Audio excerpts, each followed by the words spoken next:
This is Earl Benson reporting from downtown Topeka, where Gizzard Gary is rampaging through the city. Authorities have asked the public to stay indoors. They believe he will tire soon and need a nap. Gizzard Gary can normally be seen on Foul Territory Friday nights at 7 p.m. Central. Wednesday, 8 p.m. for the channel members chat. Stay safe and give him the bird. Earl Benson signing off. It's 11:59 at Radio Free America, and this is Uncle Sam with music and the truth until dawn. Right now, I got a few words for some of our brothers and sisters in the occupied zone. The chair is against the wall. The chair is against the wall. John has a long mustache. John has a long mustache. It's 12 o'clock, Americans, another day closer to victory. And for all of you out there on or behind the lines, this is your song.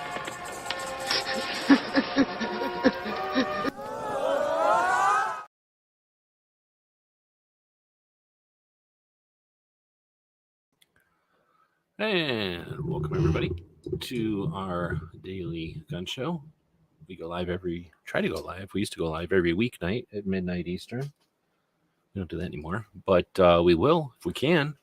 So welcome to everybody joining us live. We're pretty much on time tonight, which is unusual. Maybe it's because Gizzard Gary, who normally has the show on before us, isn't quirking us tonight. He is not doing his show tonight. So we did the reminder, just so everybody remembers, Gizzard Gary is a thing. You can listen to it normally. He'll be back will he be back? I think he might be back next week. So welcome to everybody. We go live on Fridays to wrap up the week for what happened with the Second Amendment, specifically, not necessarily the gun community. See how there's a difference there? We'll get into that. Our co-host is getting ready to start licking. He just ate. So don't think he's hungry. He's about to take a nappy nap because he just had his he had his dinner. He's dinner, I guess. It was more than a snacky snack. Anyhow, little dude's about to pass out on us here. He probably wants to go OUT, but we didn't. He can't spell, can he? I don't think they teach him that in China. OUT. BISQUET. No, he can't spell. BACON. No, he can't spell. No. Whoa, what was that noise? Why are they shooting out? Is that fireworks or is that something bigger? Maybe we should have grabbed an AK-47 before the show started. Anyhow, let's get started. So on Fridays, we go live to take a look back at what happened with the Second Amendment. Why? Because they're gun websites, right? What does that mean? Well, because we're website people, we understand that the website the internet doesn't just happen. It's not guaranteed. It's not owed to us. In fact, the internet is the result of a lot of effort, a lot of people doing things. So people can realize that their actions have a consequence, or a lot of people don't bother with any of that. Since I helped build this stuff back in the olden days, and I'm aware of how the interconnections and the linkages and all that help, we've always built our projects with an eye towards that. Our goal is to get the information out, permanently. To create an archive. So instead of the news of the day, which is the sky is falling and you better be scared and all we can do is lawsuits and all the other cyclical garbage that we get fed, we try to look through that. Since we're old, we've been here for a while, and I'm sick of the cycles and I want this to end. I don't want us to win. I want us to end. I want guns to not be an issue because they're normalized, not because the other side was lost. So let's end this already, and that's what our goal is with most of our projects. This specific one, though, is to acknowledge, to focus on, and to archive the people that are doing good work each week. And we do that on Fridays because, well, back in the day, we used to go live every week or every day of the week, and this was just a good day to do it. But now it's our end of the week wrap up. Let's dig into it. We're sharing the screen here. And what we're sharing on the screen is called Substack. It's one of our blogs. We take this information that we post here on the YouTube, the description of this video, and we post it over here on Substack. And as I quickly scroll through, you'll see we'll be talking about different subjects like 2A News of the Week, Second Amendment Talk. We'll scroll through a bunch of those and you see all the previews. You get a really good visual idea of what we're going to be looking at tonight, or talking about, I guess, tonight. Then we get into the actual gun talk. We've got some military interviews and some radio shows that we follow. And then we'll wrap up the show with some of the stuff that we've did this week. So as you can see, it's just a nice formatting over there. But in reality, our real reason is because you notice this little indicator over here is telling us that we got some feedback. We're trying to get this information out. Our goal is to get it out, and not just on YouTube or not just on one of the big platforms, but in as many places as possible. So that's Patreon, that's Substack, that's I guess we have it at the beginning of this thing here. Our newsletter, which we occasionally do, but our Instagram, and then the podcast. And the podcast is a big one because we are on all the major podcast platforms. And we've actually consolidated them all to Podbean, which is a service we pay for, thanks to our Patreons. And that allows us to keep track of and monitor all the different places that our podcast goes. iTunes, iHeartRadio, Amazon, Google, like all the places that a podcast can be listened to. And it helps us to, hone everything. So we appreciate that. But anyway, that's the goal, is to get this information out there. And that's what we're doing. So I always start the show with that. One of these days, I'll record that so it's a little more efficient. Hey, there's Barbecue. Welcome. It's been a long time. We didn't have a gizzard today, so maybe some of the gizzard folks are staying awake because they didn't get bored and sleepy by listening to Gizzard in a slow, sleepy show. No, I'm just kidding. Hopefully, we get some people joining in. There's Hillbilly out there. You have to spell in Chinese for bacon bit to understand? Exactly. I just don't know the Chinese caricatures for bacon. Do they eat bacon in China? They might not eat bacon over there. It might be forbidden. Because if people ate bacon, then they'd want to have the freedom to eat bacon whenever they want. That would mean freedom, and I don't like that over in China, from what I understand. Anyhow, let's go down with the show. So, digging into, we just mentioned why we have all this stuff at the top. News of the week. We got shortchanged on this one. Why? Because I've been experimenting with a place called Whatnot. It's kind of like YouTube and eBay mixed together. And just today, early this morning, I think I was falling asleep this morning or last night, whatever you want to say. And I noticed that they had a knife project this weekend. So I threw together a knife show today.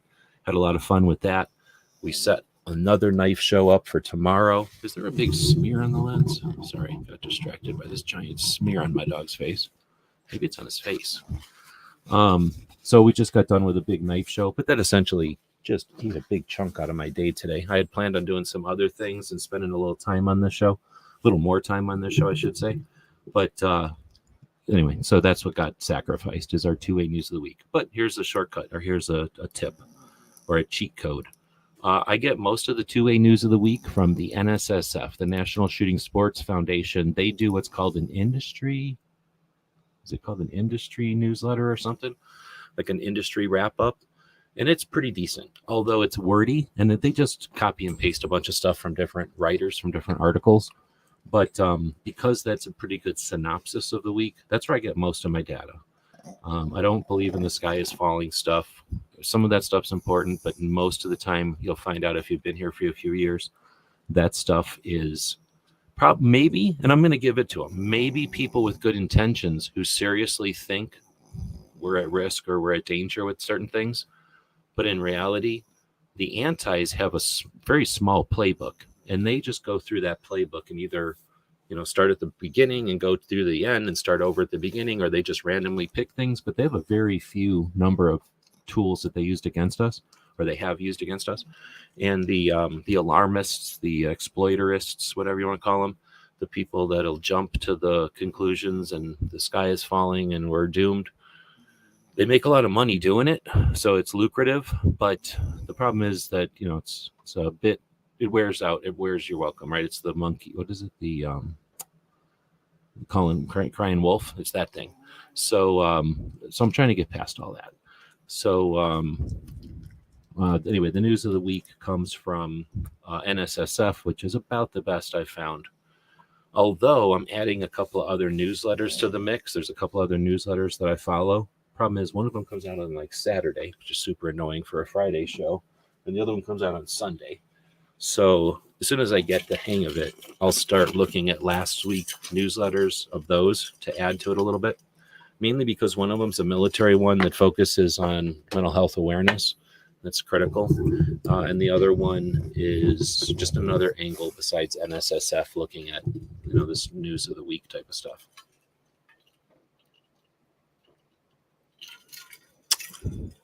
extra points if you can figure out what I'm drinking tonight. Out of this water +1 drink can bottle thing that you can get on Amazon. They're super awesome. Go look at our Amazon page. But extra points if you can figure out what I'm drinking out of here. I think you can hear it. Oh, look, there's the label. Water +1. What an ergonomic and excellent water bottle, by the way. All right. Not really trying to go to sleep around the start time for this one. Yeah. Well, let me take a second and say thanks to Barbecue for being awake. But he's one of the co-hosts of the show. We're going to talk about the first co-host of this show. This is our current co-host of this show right here, the little puppy. He gets paid the least out of all the co-hosts. I only have to give him a biscuit every once in a while. And if I don't tell him about the biscuit, he forgets about the biscuit. So it works out pretty good. But Bob was the first co-host, and we'll be talking about Bob here in a bit. But that's because of Bob. Bob was willing to do the show in the middle of the night with me when we first started the show back in 2016. So we started doing the show overnight in the middle of the night. I really enjoy being awake at night. I live in Arizona, so it's cheaper for me to be awake at night, for one. I've always done night jobs back when I had 9 to 5 type of stuff. For the most part, I guess when I was working for the big companies, I didn't. But when I had little jobs growing up and stuff, I've definitely worked in the middle of the night. I like it. I like being up at night when there's fewer people around and you can kind of get to know everybody, and it's just got a different community at night. That being said, there's a ton of people that do shift work, all the stuff that people take for granted, cleaning things up, fixing things, putting everything back together, everything that people don't think about that think magically happens overnight. That's when all the people are out doing that. And I'd rather be up in the middle of the night talking to those folks live. There's tons of shows that go live when it's easy and convenient in the middle of the day, when you make a bunch of money and you get nothing but super chats. Yeah, that's awesome. And it would be nice to get a bunch of super chats. I probably would have been further along if I would have been doing that all along. But I appreciate doing this stuff in the middle of the night. So I appreciate even more the people that join us in the middle of the night. I know from just doing this for a while that the people that are listening to this, most of the people that are listening to this, are going to be listening as a podcast at their own discretion whenever they feel like it in the future, right? So I'll ask those folks to give us some feedback, say, hey, give us a thumb up or a like or a heart or whatever, wherever you're listening to it. It does help us out a lot. But if you're listening live and you showed up live, yeah, be part of the show. I'm into the interactive nature of this whole thing. I'm not here to offer a presentation. Otherwise, I would record this and post it at a lucrative time of day. You know what I'm saying? So thanks, Barbecue, for giving me a chance to rant about that and for staying awake.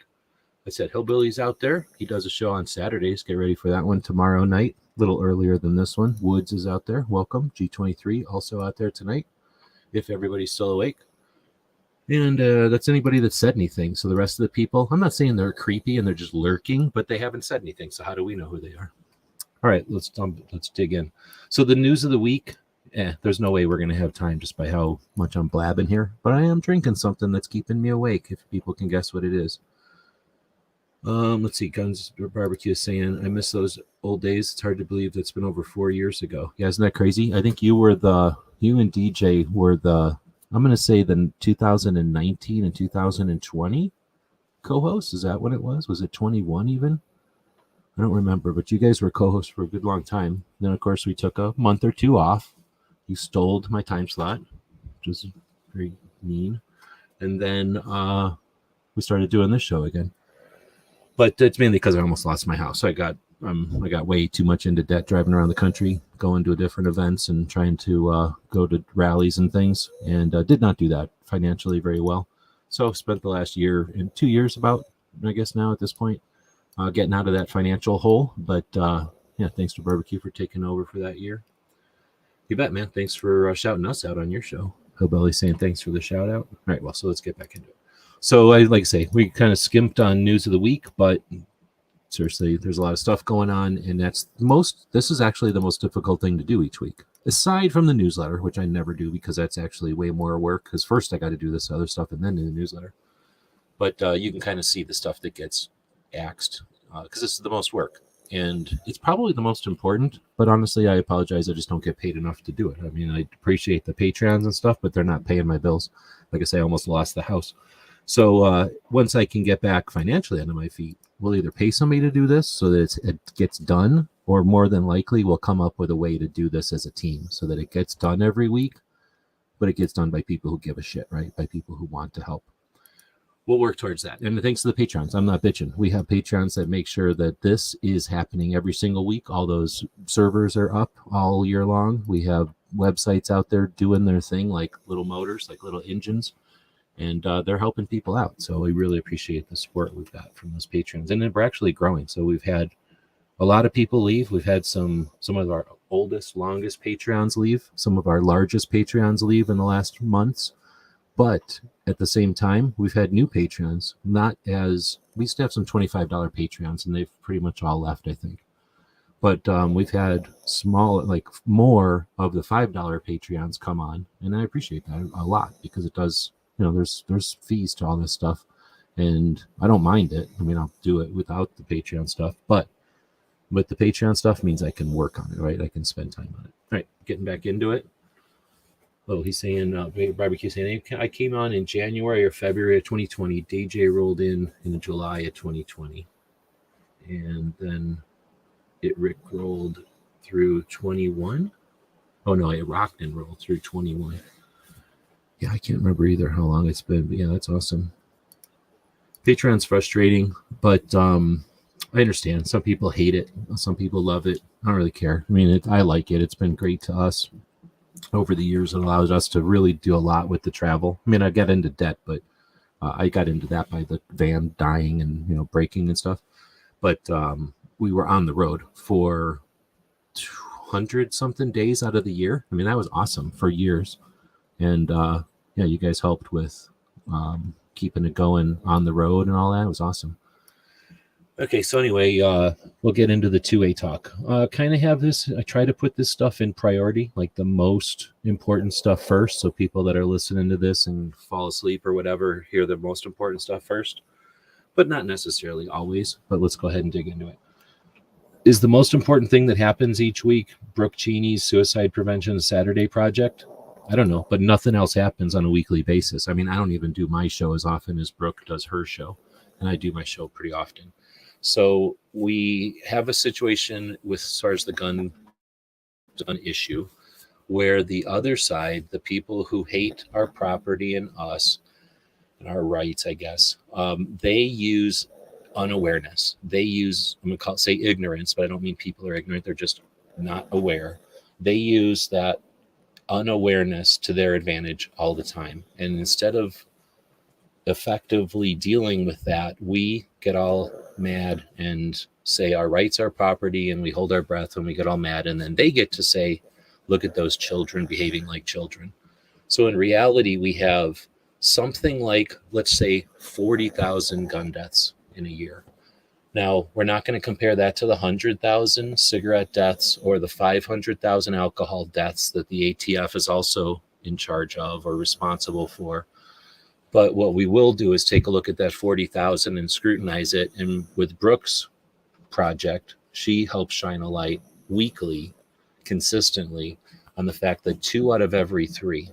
So we're talking approximately 30,000 of the 40,000, an overwhelming majority of the number of people that die from a firearm.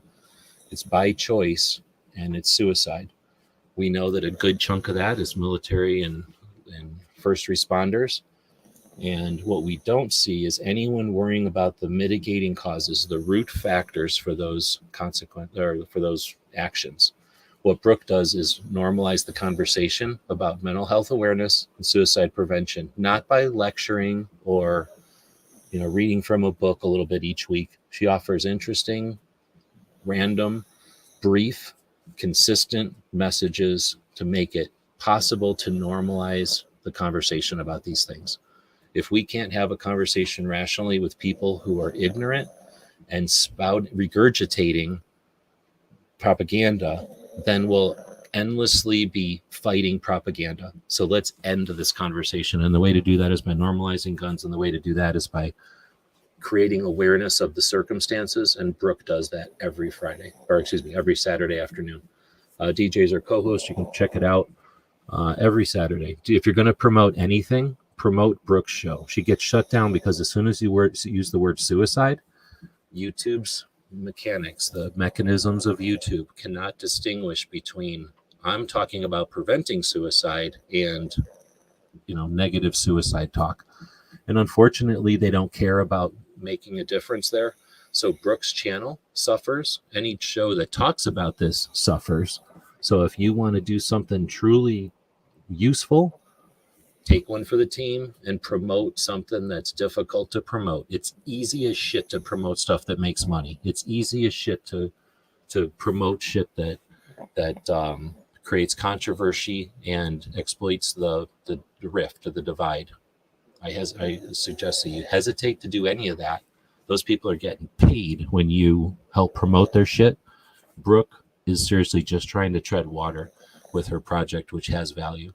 So I'll move on. I talk about this at the beginning of every show because it's seriously one of the most important things that's happening right now. And imagine if we were able to take the numbers off the table. And we get mad and we get frustrated because they're using the numbers incorrectly. But Brooke is actually working to take those numbers off the table through awareness. Barbecue just threw a super chat at us. For every $1 of those super chats, everyone must hold their breath for 1 minute. That's 5 minutes. Go. Yikes. Hopefully everybody can handle that.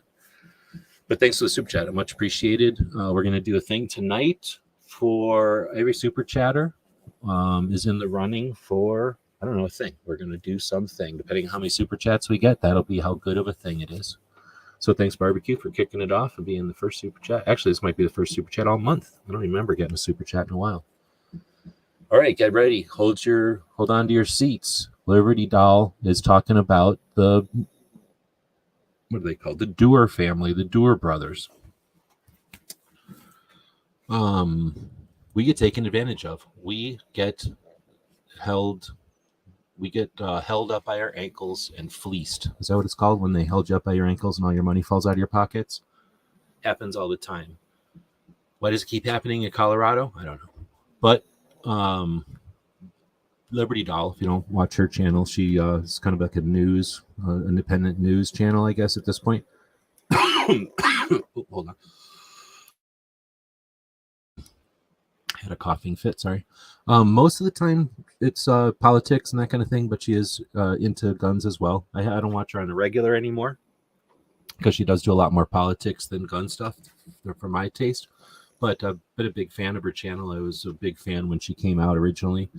And so she's got a lot of support. And I think she's gone over to Rumble for a lot of her support. Oh, Smack Hillbilly Up is also in the running now. Thank you.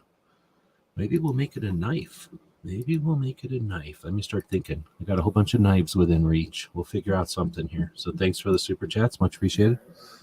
Okay, so there's these brothers. And back in 2015, when I became I didn't charge a dime to the Arizona Citizens Defense League. For free, I became their media person.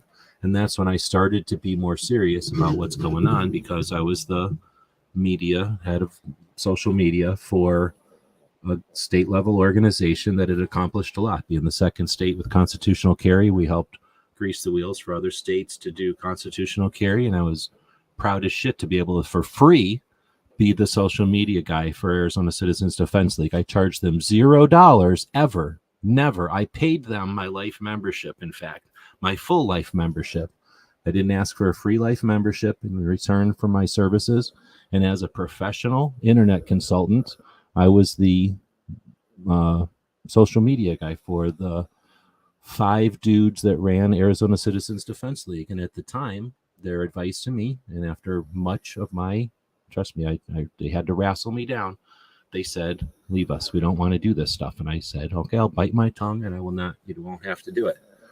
And that's when Minuteman University happened. Remember Minuteman University? It's a little project we've worked on since 2015. Why? Because the Arizona Citizens Defense League asked me not to do it under their name, essentially, because they wouldn't let me just do it under their name. But that's here nor there. The Arizona Citizens Defense League does not have me as their free social media consultant anymore. That's a whole nother story. They kicked me out. But let's move on. Whenever in 2015 I started with that role, I started to be way more interested. I went to the Gun Rights Policy Conference that year and started to pay a lot more attention to what's going on out there. I've already been aware of the cycles because at the time I was probably 40-something years old, and I'm not an idiot. So I'm aware of when people, they say, fool me once, fool me twice, fool me 3 times, right? So I've seen us get yanked, our chain get yanked. And at first it was like, wait a minute, did our chain get yanked? And then the second time, hell yeah, our chain got yanked again. And the third time I'm like, hey, this is the same people yanking our chain. And now I'm a social media director for a national level organization going to the gun rights policy conference. I have access to people who know what's going on. And I said, hey, are our chain being yanked by these folks? And they said, yep. Guess who's not here? Guess who's not, at this event every year? Look around. So I started to go, wow, there's people out here that take advantage of the unawareness on both sides, and they they put their hand out for money. And at the time, in 2015, it was an issue, but it wasn't a major issue that anyone was aware of. Now it's 2024. It's 9 years later, and we have a different scenario with the national and state level organizations, and we still have 12 organizations that are run by 3 people, and they make a lot of money. And we finally have somebody I don't know if she's on the national scene, but we have a large channel. How big is Liberty Doll right now? Oh, it tells you right there, 250. So she's like twice as big as me almost. And, we've got somebody that large talking about it. She didn't hold no punches either. I don't know what I watched it when it first came out. Thanks to, I forgot now who sent me over there. Somebody told me about it though, and I jumped right over. I think it was Mike White from California.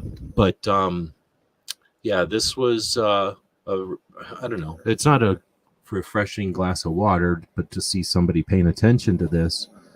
But it is glad. Here's the thing: we all go around, and I don't. People go around saying, oh, our 3-level organizations are so good. I don't like the one because I like the other ones, blah, blah, blah.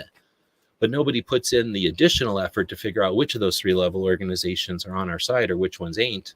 And my big ass question is, how many years in a row do we have to have the largest organizations exist with these scams, and the largest ones don't do shit about the scams? I'm not saying it's their job, but they could say something. So instead, they just don't touch the states. And now they get a bad rap for not showing up in the states. So whose fault is that? The state? No, the state's the innocent victim. People who live there? Of course not. They're the innocent victims. They probably could be more active, but they don't know to be active. So it's a catch-22. What we do have is some states that sit down and collect a bunch of money and do squat. And then we have a bunch of organizations that collect way more money and don't do squat either. So who's to blame? The criminals or the people that watch the criminals do shit? I don't know. That's why nobody's going to fund this channel except for Patreons. But at least Liberty Doll's talking about it. I'm not that. I'm aware of it. I'm not going to hold my tongue when it comes to letting people know that some of these organizations are not on our side. But I'm not going to spend my time digging into them. That's how they exist, unfortunately. But I'm not. Like I said, I'm not getting paid. I'm not a national organization with millions and millions of dollars at my disposal, and I've decided not to touch them. I'm just a regular dude who's not making that many dollars a month. I don't have time to do it. So I think that's one of those things, though, that's untapped. I'm glad to see somebody working on it. It was Liberty Doll this time. Let's see. Next up is Dragon Man's daughter, Melissa, doing another update from Colorado. If I wasn't blabbing so much tonight and we weren't already 30 minutes into the show, I'd probably just listen to this because Melissa's wrap-ups sit reps of what's going on in Colorado are pretty dead on. But I'm going to caveat it with this. We have the NRA with $200 million a year. We just checked on this.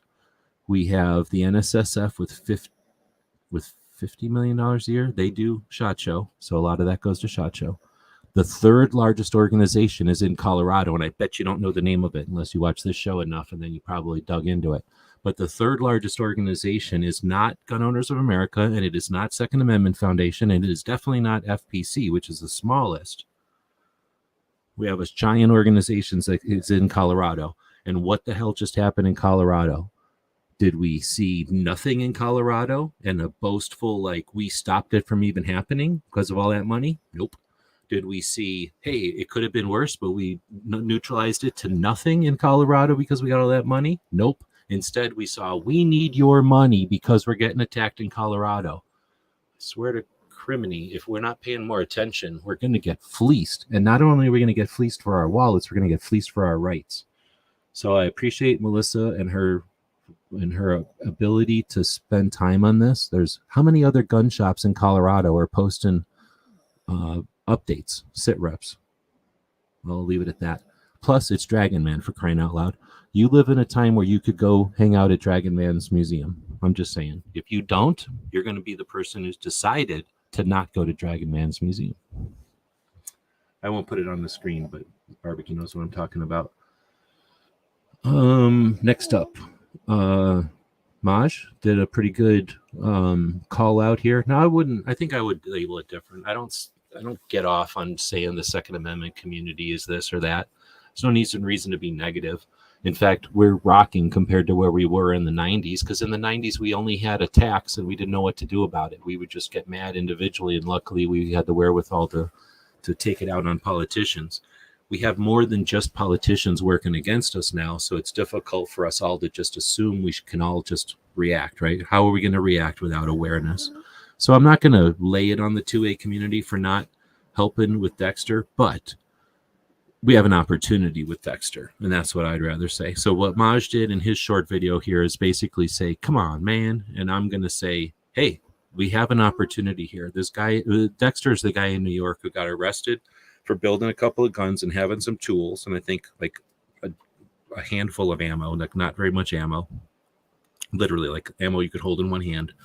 And he's been sentenced to Rikers Island or whatever it is for 10 years. He's already in prison. So it's going to cost $400,000 to get him out of there. Now, I agree with you. We have national level organizations that bring in tens of millions of dollars, and they run around with lawsuits like if lawsuits are the only option we've got, like the only tool we have in our toolbox.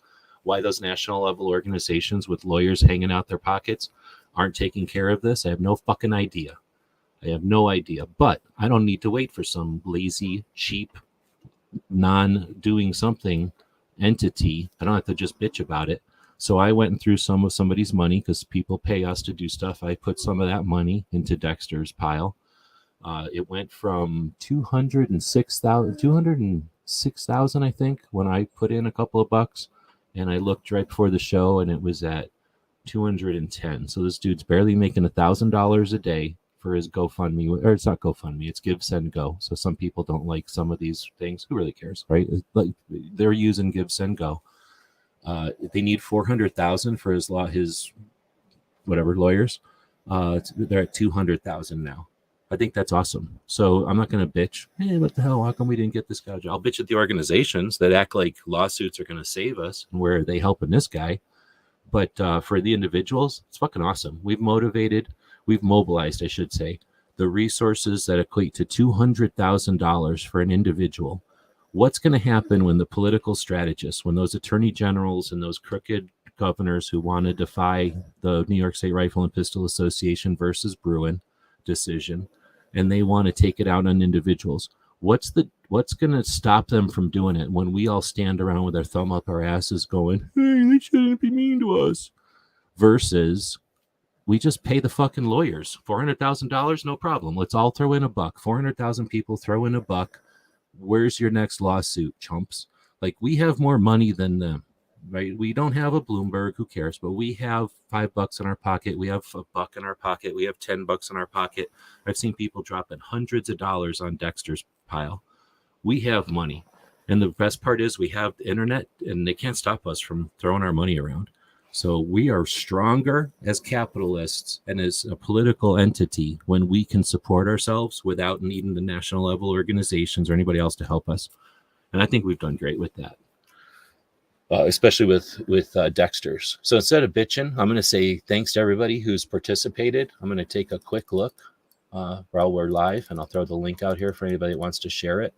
You know, support it if you can't. I know what it's like being broke, so I'm not going to say you got to support it. But if you can, support it. And if you feel like it, share it with somebody else who might support it. You know what I'm saying? That's all you got to do. So it says raised $210,000, almost $211,000 out of the needed $400,000. I was just hoping it would tell me how many people. Oh, no, I think it did right here. So give 4,000 people. So 4,000 people raised $200,000. Did you see that? 4,000 people raised $200,000. That ain't shit. $4,000 ain't nothing, or 4,000 people ain't nothing. That's how many people watch like a little YouTuber's videos. You know what I'm saying? Like we have massive, massive, massive potential. And I like to see this as an example of us exercising, of us flexing that muscle. So I'll let other people shame us into this. I'm going to say thanks to everybody. I'm also going to acknowledge that we had 2,300 people giving a pray and 1,000 people sharing. So I understand that capitalists know that the power of money. People of faith understand the awareness and the having people in their thoughts. But fucking A, you idiots, what the fuck? This is the internet. It's nothing but wires and tubes. There's nothing to it. You have to share this shit for it to work. So thanks for the money. Appreciate the prayers. Fucking share this shit. That's all it takes. When you share something, that's like $35. They say, like, on average, when you share something, a project, it's $35. Hands down, no matter what it is. It costs you nothing to share it. They get $35. Think about it that way. Massive power. When you share things in front of people, other people see that power. All right. Is it 25? Okay. Oh, barbecue's winning. Okay, I think barbecue's going to end up with a knife tonight. You all got your own piles of money. If you want to throw some at me, I appreciate it. YouTube is taking a chunk of that. But yeah, much appreciated. And what else is this nice about Super Chats is it probably shows YouTube that this channel's got something going on. So much appreciated, Barbecue and Hillbilly for throwing some Super Chats out there. Okay, so anyway, I'll get off my horse over on this one, but talk about an opportunity. We got such an opportunity over there. Thanks to Maj for bringing that up. Like I say, I think I'd just do it a little bit different. Like I'll chat. I'll hold us up on our shoulders. Hold those 4,000 people up on our shoulders. Look what they were able to do. Even if it ended right now, that guy got half of his a massive legal obligation taken care of. I shouldn't say obligation. Yeah, I guess it's an obligation. It's an unwanted obligation, but it's a massive legal obligation that he's got. 4,000 people made it possible for him to take all that pressure off. It's freaking awesome. $25 per person. Thanks for doing the math. And it's not, because I didn't do 25. I'm not that rich. But there were people doing hundreds, so that balances it out. I was thinking about doing 25, but I've done a couple of other things, and I can't have that much money. I'm not rich yet. Let's see. Let's keep going with the stuff in the 2A section. So there's the Virginia Citizens Defense League. They existed first. Then a bunch of people, let's say in 1990, I think, moved out to Arizona. Or let's say that in 1990, a bunch of people who had lived in Virginia and experienced the Virginia Citizens Defense League came to Arizona and said, oh, it's $50 per person. Same thing. It's still averages out. There's a lot of $100 donations in there. But the the 5 guys, whatever it was that invented or that created the Arizona Citizens Defense League, literally called it that because of the Virginia Citizens Defense League. It's no coincidence. It's because those guys lived in Virginia. They came out to Arizona and went, hey, there's nothing like this out here. Let's change that. 9 years later, 9 years later, constitutional carry in Arizona, state number 3. From then on, we now have 29 states. So are you going to say that those 5 guys are responsible for 29 states constitutional carry? I'll say it. I'll fucking say it. Because those guys sat down in I'm pretty sure it was in the Waffle House on Bell Road, when that used to be the south edge of Phoenix, and decided, let's make an Arizona Citizens Defense League. No one asked them to. They just did it. They started going to gun shows. They got a bunch of people to volunteer to be part of the organization. Dave started lobbying. Good laws, anti-bad laws, anti-bad laws, anti-bad laws, good. 9 years later, constitutional carry. I mean, we have so many awesome things that those 5 guys were able to do with the Arizona Citizens Defense League. It all comes from Virginia Citizens Defense League. And you think that's it? Nah. There's other Citizens Defense Leagues that are the baby CDLs from Virginia. Not only have they been doing it longer and doing it right, longer than anybody, but they're doing it live. They do their meetings virtually. They hold their meetings virtually. The only thing I'll complain about Virginia Citizens Defense League is that their rally, their get together, their yearly rally is at the same time as SHOT Show. That's not their fault. That's when Virginia does their stupid legislation or whatever. But it sucks because VCDL almost never shows up at SHOT Show.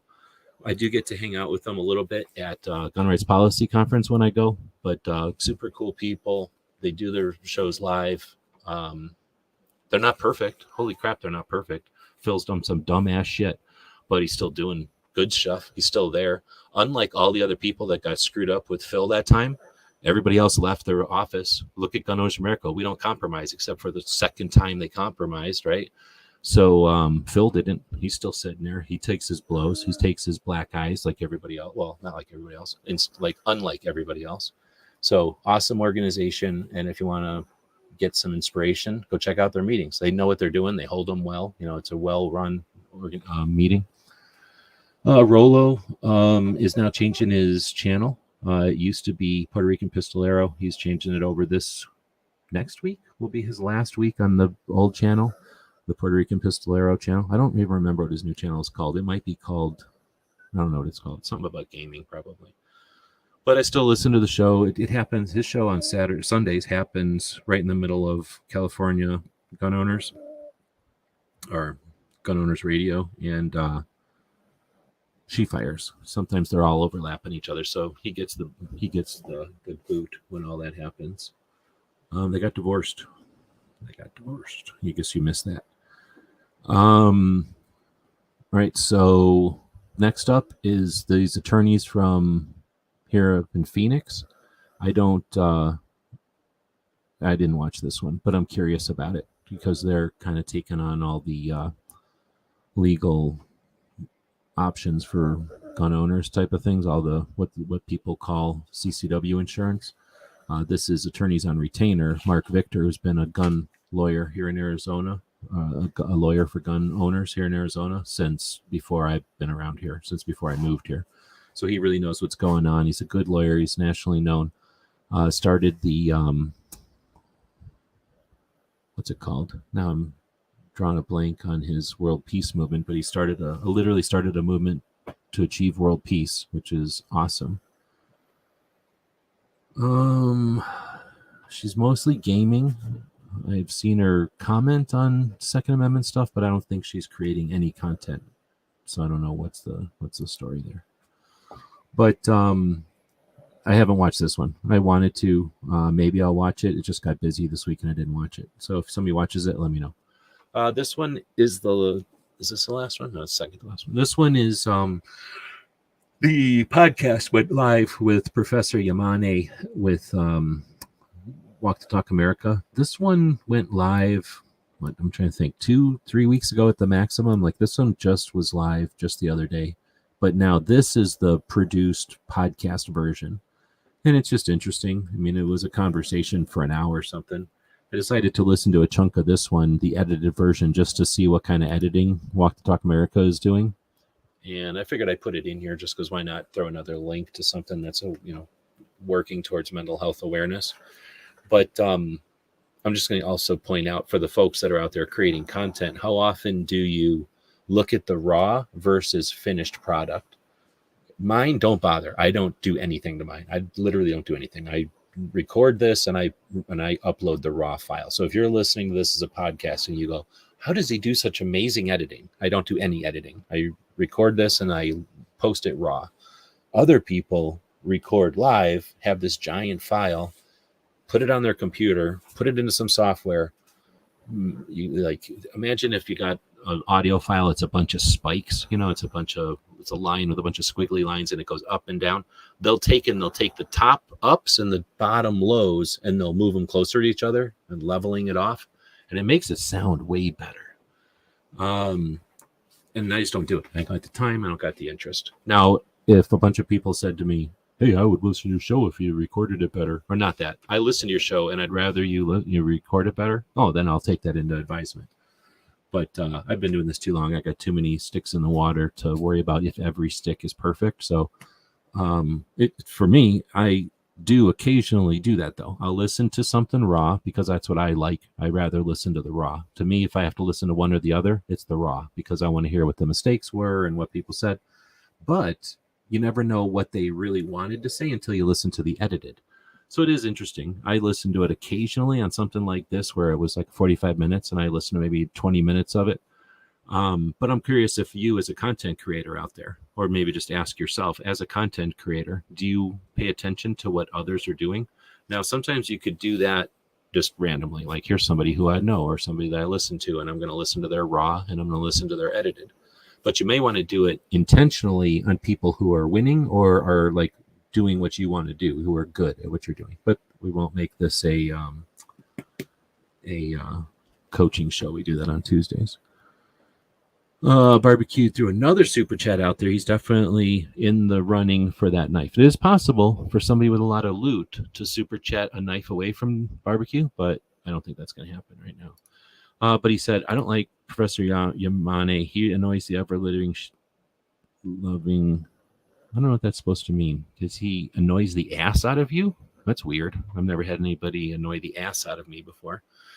But you try to give him another chance, but yeah, I get it, because it took me a while to get past. He says stuff confidently that he's been told, and that's fine. You know what I mean? Like, I don't agree with half of the stuff he says because he's kind of wrong on a bunch of stuff, but it's just little minor stuff, right?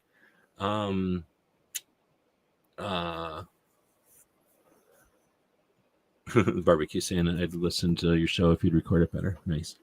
Like I say, maybe I'm definitely out of debt. Not out of debt. I'm almost out of debt. I'm getting myself out of debt. I'm close to being there. I can see the edge, but I'm not quite to the point where I'm hiring somebody to do my editing. Maybe I'll hire Barbecue to do my editing. But anyway, I get what you're saying with Professor Yamane. It took me a while. I was always going to listen to him because I like his perspective. And I'll listen to somebody who I don't like if I need to understand, if I feel like I want to know their perspective, right? But I'm not going to listen to him a lot. But as I listen to more and more of Yamane, I get what he's trying to do. His head's in the right spot, and he is, I think, willing. It's just that he's only talked to like 8 people. So he has a pretty good idea of why things went down from those 8 people's point of view. Unfortunately, the 8 people didn't pay attention to everything.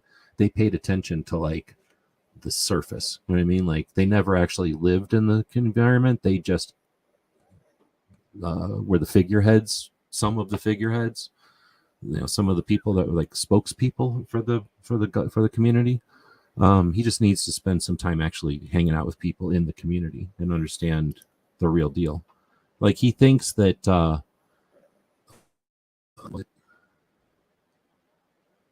I can't remember. There was some shirt that's been around literally since the beginning of time, and he thought that the NRA invented it in like the 2000s. And I was like, the NRA may have put that in an ad once when they had the balls to not care about, doing a trope. But that's been around since I was a little kid. There's no way the NRA owned that, and they certainly weren't talking about this stuff when I was a little kid. But anyway, but I get you. What was the deal? Everybody's supposed to not breathe every time Barbecue puts in a thing. He's trying to kill everybody out there. Let's see. His arrogance is if he knows all and cannot be wrong. He has a major confirmation bias. I think that's the words to use. And I hear you. Like, I get it. And I just go past that. Every time he says, what does he keep saying? Gun culture 2.0? It's horrible.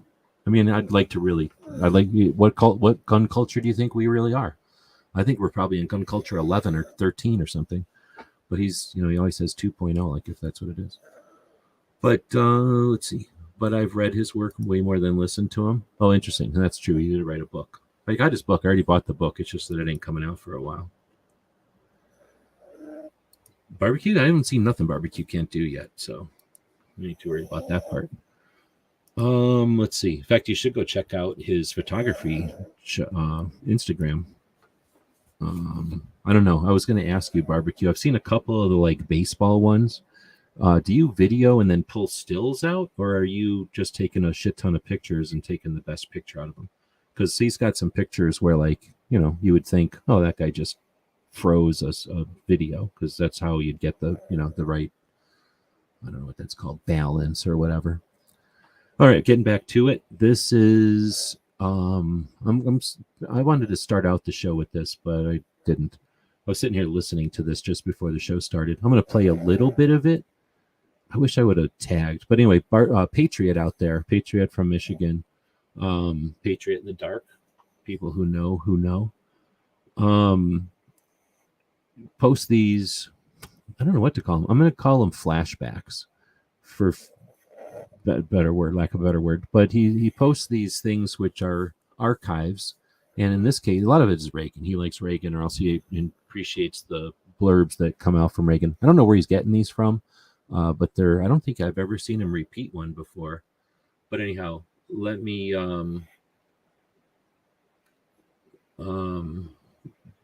play a piece of it here. Clear back to the Revolutionary War, one of the great talents of American soldiers has been their marksmanship. And it turned out they developed this shooting at targets and plinking as young boys. Okay, so he did a pretty good job of putting a good excerpt at the beginning there. So that was Reagan from the NRA annual meeting in the 1980s. And it would be interesting to do a whole show about that sometime, actually. I'm going to go ahead and drop a link to a book, the Professor Yamane's book on Amazon, Gun Curious. And then from that barbecue, you can click on, you can buy the book now, but it hasn't been released yet. It's going to be released in like weeks, but whatever, you can pre-order it, I guess. But if you click on his name over there, you can get to his other books. His other books are different. One of them is Religion and Sociological Perspective. One of them is Becoming Catholic, Finding Rome in the American something or another. Another one is Handbook of Religion and Society. And then, so it's a lot of different books. But then he has one called Concealed Carry Revolution, Liberalizing the Right to Keep and Bear Arms in America, which is on Kindle. If you got a Kindle reader, that might work for you. But I guess I do have the link for that too. So anyway, so he has a second book that actually is out already, and that's what Woods might have been talking about. So I'm just taking a second to drop a link to barbecue, or for anybody else who wants them, in the link there. And these are hashtag ad, because you have to do that every time you put an Amazon thing up. You have to do hashtag ad. So I'll just go ahead and do that real quick. All right, so anyway, that's the professor's books. Thanks to Patriot for posting these. I think this one's worth listening to. It's essentially Reagan talking for 7 minutes about the civilian marksmanship program and why he believes it should exist, or it should be funded more. And he talks about Weinberger or somebody, is probably somebody he was tasking with making it larger. All right, next is, Barbecue says 40 frames per second with the electronic shutter. No reasonable person needs to take that many photos. It seems like too many outside of a battlefield. But he says some shots I motor drive, my camera will take 15 shots a second. It's a scary black assault camera. With the press of a picture button, I can shoot 15 pictures with the mechanical shutter.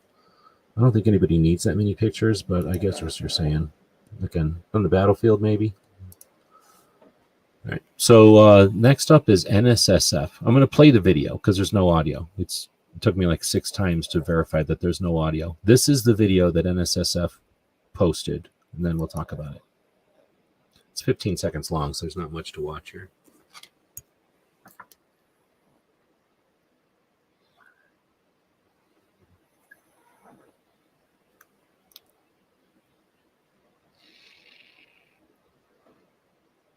So what do you think? So this is supposed to be NSSF Real Solutions brings gun safety to Times Square. So this is in Times Square, New York. And I'm looking up at this thing, and it looks like a Brady ad. It looks like a Mom's Demand ad. Tell me that it doesn't. It's even using their what do you call that? Like their vibe or something. It says, discover real solutions. Doesn't even say guns, but really small on the bottom, it says NSSF. And then it's got a big, what do you call that? Square barcode shit. And then I'm going to keep pausing. So we're looking at a corner billboard, a billboard that turns the corner. So it's a rectangle and a square.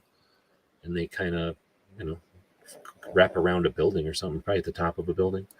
So first it's some guy talking. Then, is that George Bush leaning over Somebody with a condor bag? What does that even mean? It says real leaders demand real solutions for safer communities. Now that might be Chris Chang holding up a pistol. It's hard to say. It's really hard to say. It could be, but it just could be some guy. That is somebody, I don't know, there's like a robot in front of him or something. It still says real leaders demand real solutions with a freaking, what is that, a copyright? Like what the hell, real solutions for safer communities? Is that really the marketing thing? Real solutions? And now it's is that a military guy? Like, I guess now that I'm looking at it in slow motion, that's a guy at a range, but it looks like a guy with a Mitch helmet on, pointing at somebody with like a, like a knee tablet, or like a, like they're planning ops or something. And then now it's some lady trying to yell at a kid, yelling and screaming at a kid. And now it is two dudes, I'm guessing, at a manufacturer, maybe, because they got eyeglasses on. And there's, like, I don't know. And then it's Diddleburger. What the fuck are they showing Diddleburger? And it says, real leaders demand real solutions for safer communities. And they show Diddleburger and some dingus. What the hell? And then it's some lady. And that's the end. There wasn't even a gun in it. What the? I don't know. Some people will say that I am unnecessarily critical of NSSF. I think I'm objective. I don't know. What do you know? What do you think? What do you think? I don't know what that cost, but it cost too much. I think it was useless, and I think that it looks like a freaking anti-gun ad. It looks like anti-gun to me. I don't know what they're thinking. I don't know. I have no idea what happens if you scan this thing. Let me try to see what happens if I scan this thing. Let's see. Can I do this like this? Right. So there's me looking at the screen, right? Now we'll bring up the camera and we'll see if it'll scan that. No. No. No. It's not going to scan. Probably because there's that camera in front of it.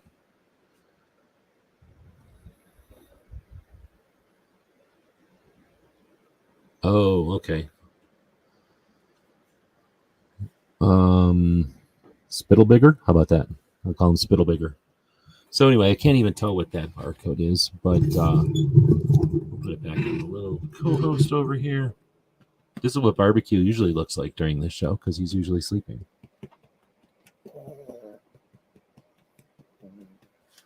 I'll call him Diggle Baggage. Diggle Baggage, because he's kind of like a burden. And we didn't need the director because we didn't need the organization. Anyway, I'm not satisfied. NSSF does awesome stuff. I was just saying how I use their newsletter each week. Like, they're the only ones really putting in any effort with that. I think they should stick away from this stuff. I don't think they should be touching this stuff. It's not their zone. I don't know. We'll keep moving. Next up, Ig, what do you know? It's Light Overheat with Professor Yamane, and this is his summary of the show that happened on Monday, which was episode 6 out of 7 for the free class that he was teaching. Little hint, the free class is all the video is just a summary of all the videos that he's posted. So the videos that he's posted about his course are pretty much just a nicer presented version of all those videos. So in other words, I haven't seen much content that's new, but it is all together in one spot. I'm not sure what I think about the television thing. I like it for the thumbnail, but for the entire video, that's just a heck of a lot of wasted space. It almost turns it into a vertical video for no reason. So he's not listening, but I would ditch the old-fashioned TV frame. Like I say, for the thumbnail, awesome, but for the rest of it, it's just annoying. Bob did a video yesterday night.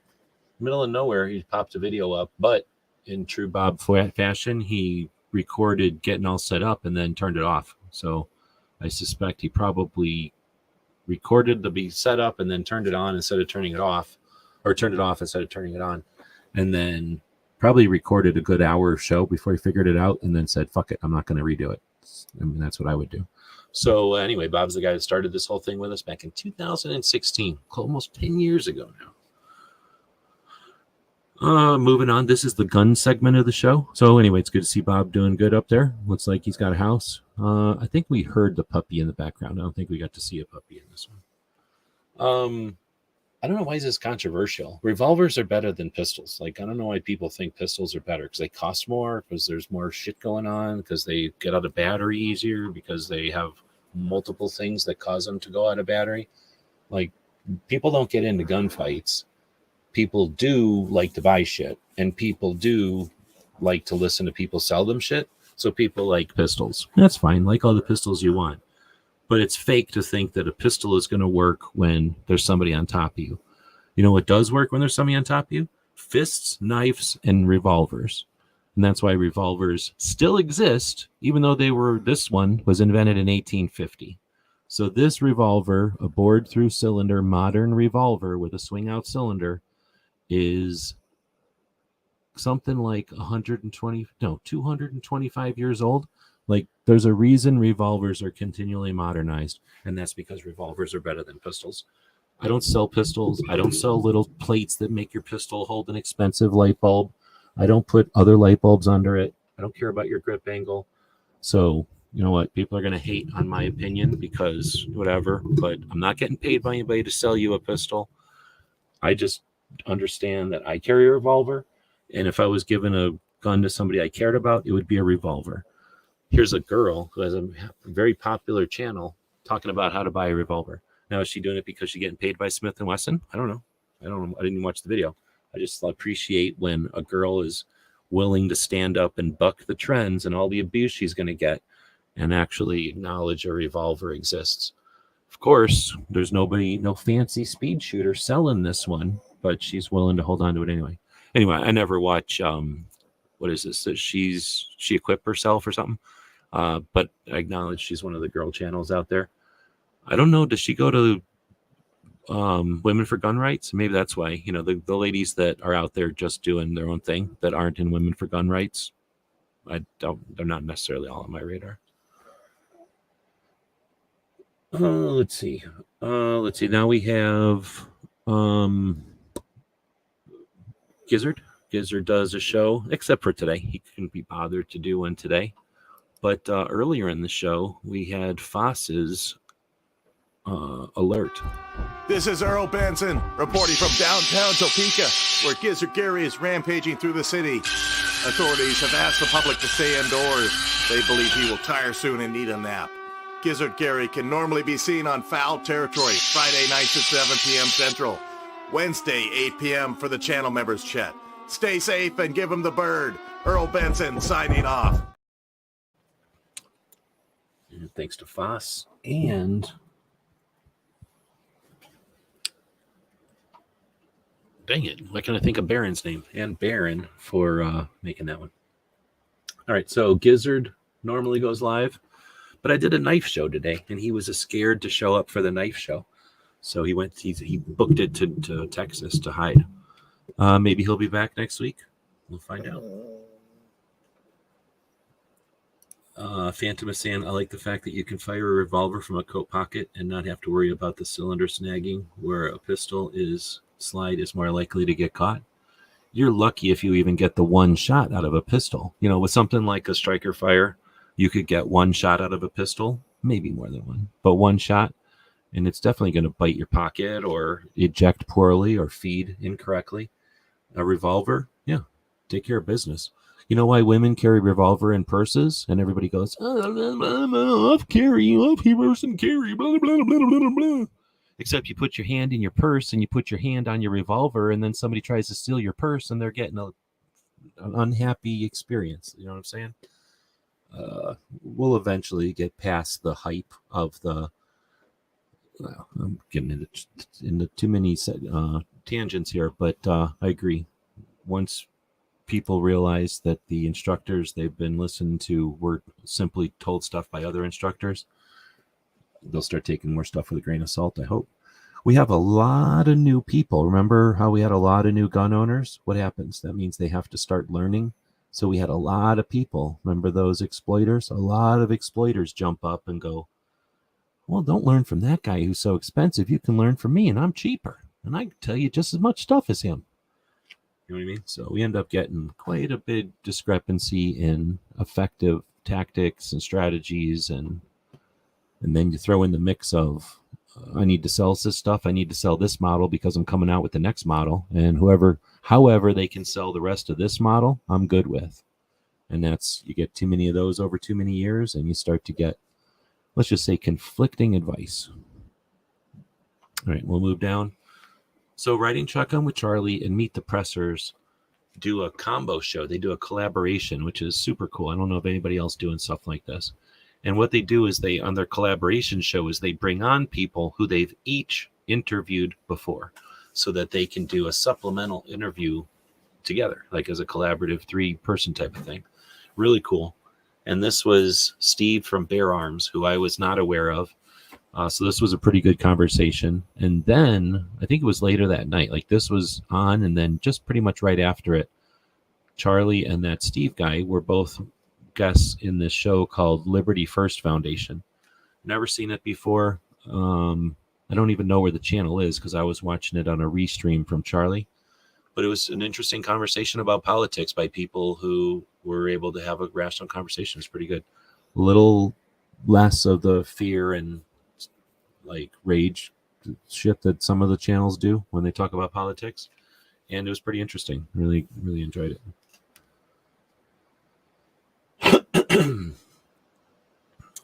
Let's see. Gizzard is drinking Natty Light at Applebee's. It's kind of late. Gizzard's probably sleeping by now.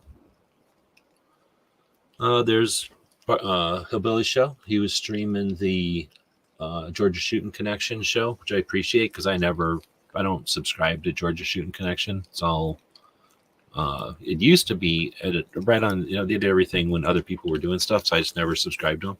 But now I don't bother because you or other people will restream them. So anyway, I was watching this, and pretty interesting show. We've got a lot of people in our community, right? And these guys are hardcore into reloading.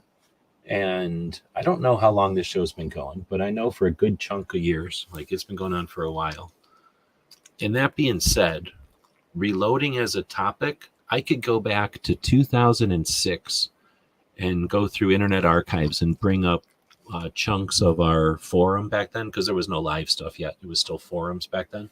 But I could bring up chunks of our forum where we essentially were having very, very similar conversations. Tonight, everybody was talking about lead, smelting, different calibers, literally the same conversations over and over and over and over and over throughout time. Why?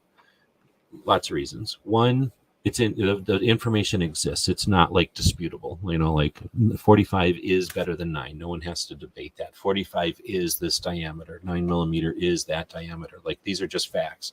So it's not like it's evolving. The only thing that really evolves is new loads and maybe, new caliber once in a while. But essentially, there's a lot of core and then a little bit of extra added stuff. But a lot of it is just core data.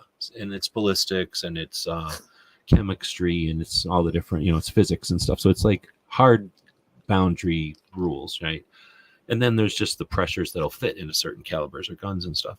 So these conversations are fairly similar over time, but what's different is the people, of course. Now, these are not young dudes, so they existed back in the day, but I'm assuming they're not the same people that were on the forums back in 2000, because in 2000, you had to be a bit of a tech person. You had to have the time and the inclination to go on this thing called the internet at a time when it wasn't, really common. Now it's different. And what are you going to do? Go to the store and talk to your friend about reloading? You got one person you can talk to. If you go online and talk about reloading every Friday, well, now you've got dozens and dozens, if not hundreds of people you can talk to. So, the people have changed. The conversation stays the same. And that's when I talk about cycles and stuff. That's how you experience those cycles, is after a few weeks of watching a show like this, you go, yep, that's the same conversations. It's just these are different people. They're having it in different ways. And then, of course, the Georgia Shooting Connection barbecue, or Hillbilly saying it's 5 years old, at least. So that's an entity that has had the, what do you call it? Like the growth or the evolution of 5 years of conversation. Gun Channels was 7 years when we pulled the plug on it. So we didn't have a goal of saying, like, here's the conversations you're going to have on gun channels. On Thursdays, you're going to talk about this. On Fridays, you're going to talk about this. Instead, we just built gun channels as an alternative way for people to have conversations online in primarily the live ways. There's lots of different ways to go live, but also in different ways. So the conversations over at gun channels also went to reloading here and there occasionally, but because it wasn't, focused on reloading, we had lots and lots of conversations. Reloading was just one of them. So anyway, I just wanted to say thanks to Hillbilly, thanks to everybody on Georgia Shooting Connection, and the folks that were on this evening, just to give me something to do. I was doing the knife show. I was prepping for the knife show while you guys were live, and then I guess I wasn't prepping this show, but I would have been prepping this show. Normally, I'm prepping this show when I'm watching Georgia Shooting Connection, but I also don't watch it on the regular, because it's on the same time as one of my favorite military interview shows. And if they're doing something, it's not hard to find something more interesting than reloading for me. Sorry. But, today it was some guy from the CIA, and I could care less. I'll watch that on Tuesday or Thursday. I could care less about watching that. But if they're going to have like a Vietnam era Green Beret, I'm watching that live. There's no way I'm watching something else besides that. So normally you guys get kicked to the curb, but I do appreciate the effort, the people that are out there doing it. Of course, that element of the community. And I'll give them this.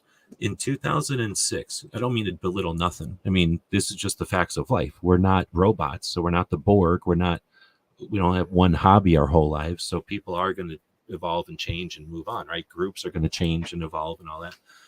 But what's different about 2024 than it was in 2000 and whatever it was, 6 or 9? I think it was probably 2004 to 2009 that we ran Gun Chat, which was our forum back in the day. We never, I'm not going to say we never hardly talked about politics, but the politics we talked about back then were, hey, the assault weapons ban is over. Isn't that cool? Here's what I bought. We're never going to have those laws again. We had just ended the assault weapons ban back in those days. So there was just a lack of politics because there was a lack of attack. There was nobody attacking us. We were getting concealed carry slowly at that time, but it wasn't a movement. There wasn't people online together yet. There was people online, and some of the forums had some action. I'll say, the big forum was AR-15. Then you had Arizona had our own forum because AR-15 was so horrible back in the day. Arizona had their own forum. It got really horrible, and that's why we started our forum. But the Arizona forum did have the rallies, and it did have information about Arizona Citizens Defense League, in spite of the fact that nobody really cared. It wasn't popular. It was just, a place to post it. And it was a factor in the growth of Arizona Citizens Defense League to some extent. So, like I say, I don't want to say it was an empty of politics or of awareness of our rights back then. But in 2024, people are aware of our rights. They're aware that if we do nothing, our rights dissolve. They erode due to the inclination of people who hate our rights. So we know that we can't just stand there and do nothing anymore. So even a conversation like tonight on the Georgia Shooting Connection, I mean, I can't think of a specific thing, but each of these people who are in it now, these brains, these humans that are in there, they're aware of Second Amendment issues like we never were back in the 2000s because we've been abused nationally and internationally quite a bit over the years since then. And then I'll also say, since I'm chatting them up, there's very few shows out there that have any amount of interest or not just interest, but actually spending time talking about faith and their faith.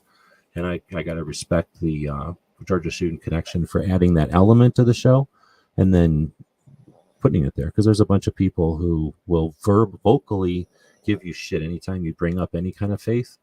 I think there's a lack of reverence, and I think it's cool to see shows that, you don't have to agree with it, but that are exercising their First Amendment right to talk about their religious interests or their religious rights, I guess you could say. I don't think of them as rights.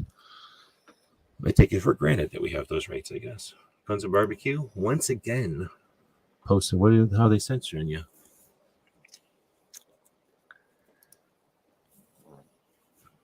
Let's see. So then we got Gear Report. They went on a big giant boat, and they're going to be doing some cruise stuff, adding some cruise and travel stuff to their lineup. Should be interesting. I only know old people that go on cruises, so it's going to be interesting to hear younger people. I mean, I guess he's the same age as me, but not people as old as my parents going on a cruise. Speaking of people as old as my parents, on Wednesday night, Foss hosts the Mouse Party.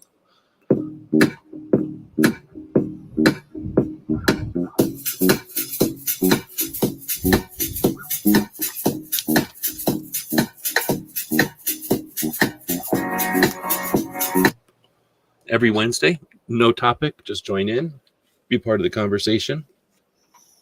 Then every other week, Foss also hosts the overnight, and I think this is the week for the overnight. I think he said he wasn't sure of the topic yet, but so the lineup on Saturday is me and Tony doing the Ask Gun Questions midday. Then Brooke goes live with the Suicide Prevention Saturday show. Hillbilly has been doing his Hillbilly Nation show. Wait, what's your name of your show? Gunsmere Therapy. That's the name of the show. And then Foss does his overnight every other weekend. Go purchase things with cylinders or a 1911. Nice. That's lame. I don't have anything in there like that, of course, but who knows what kind of stuff YouTube is censored now.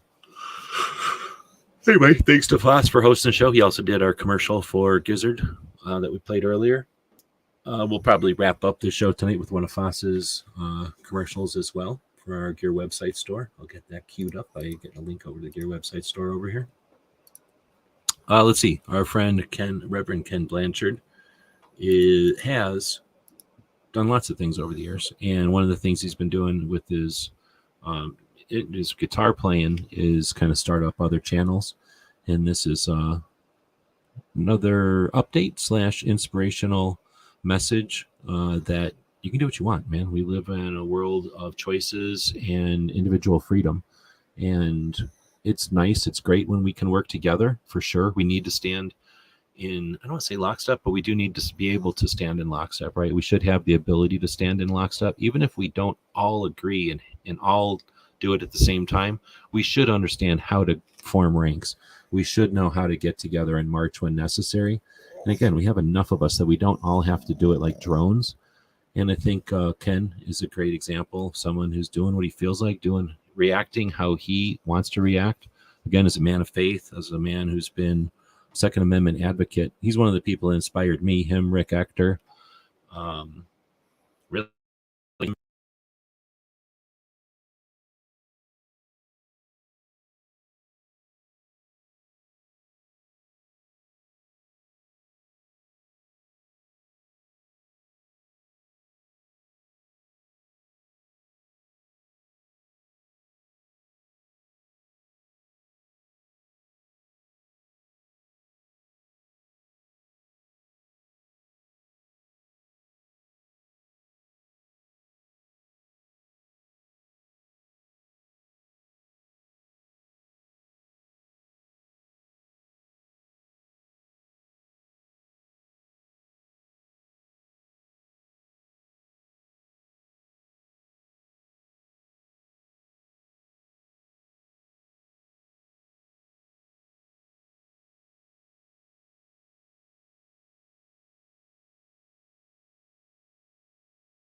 We'll ask him if we got the audio now. We'll find out. They'll tell us if we got audio or not.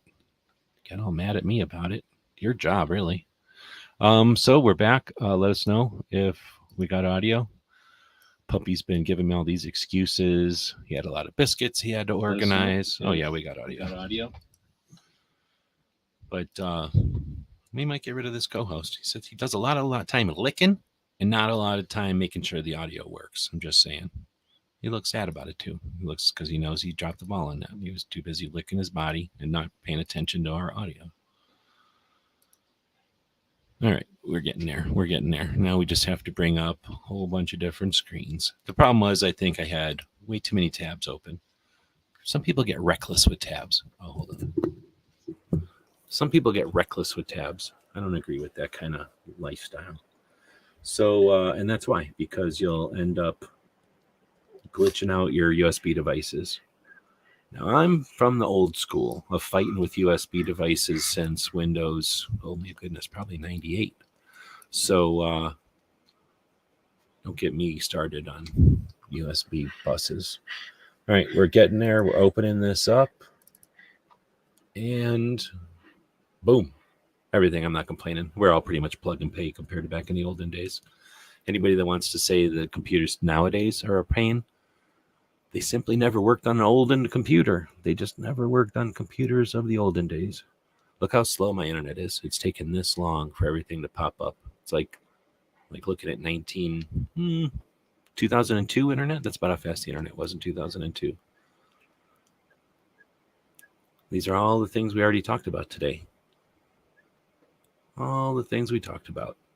And then the mouse party. All right, so we were about to talk about the 2A radio shows.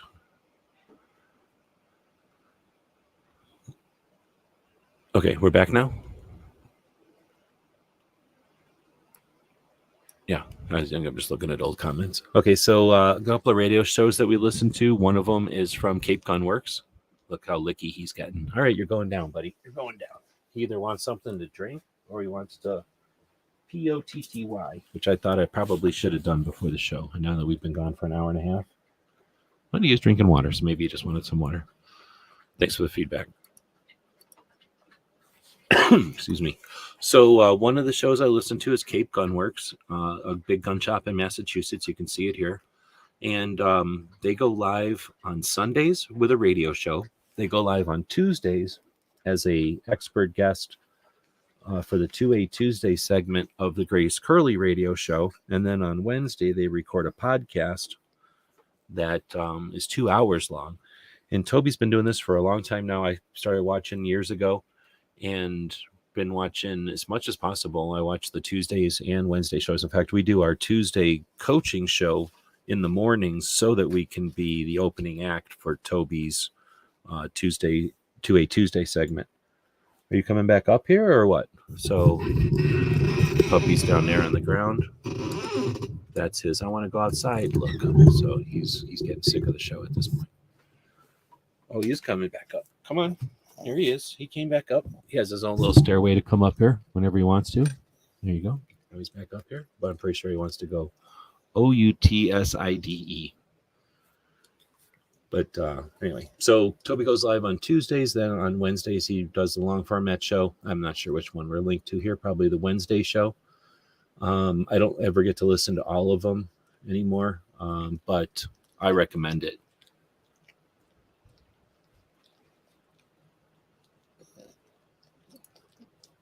No, you're still not back. When you get back, talk about radio shows. What? Are you serious? Back when you get back, talk about radio. Okay, whatever. So you need to check your speakers.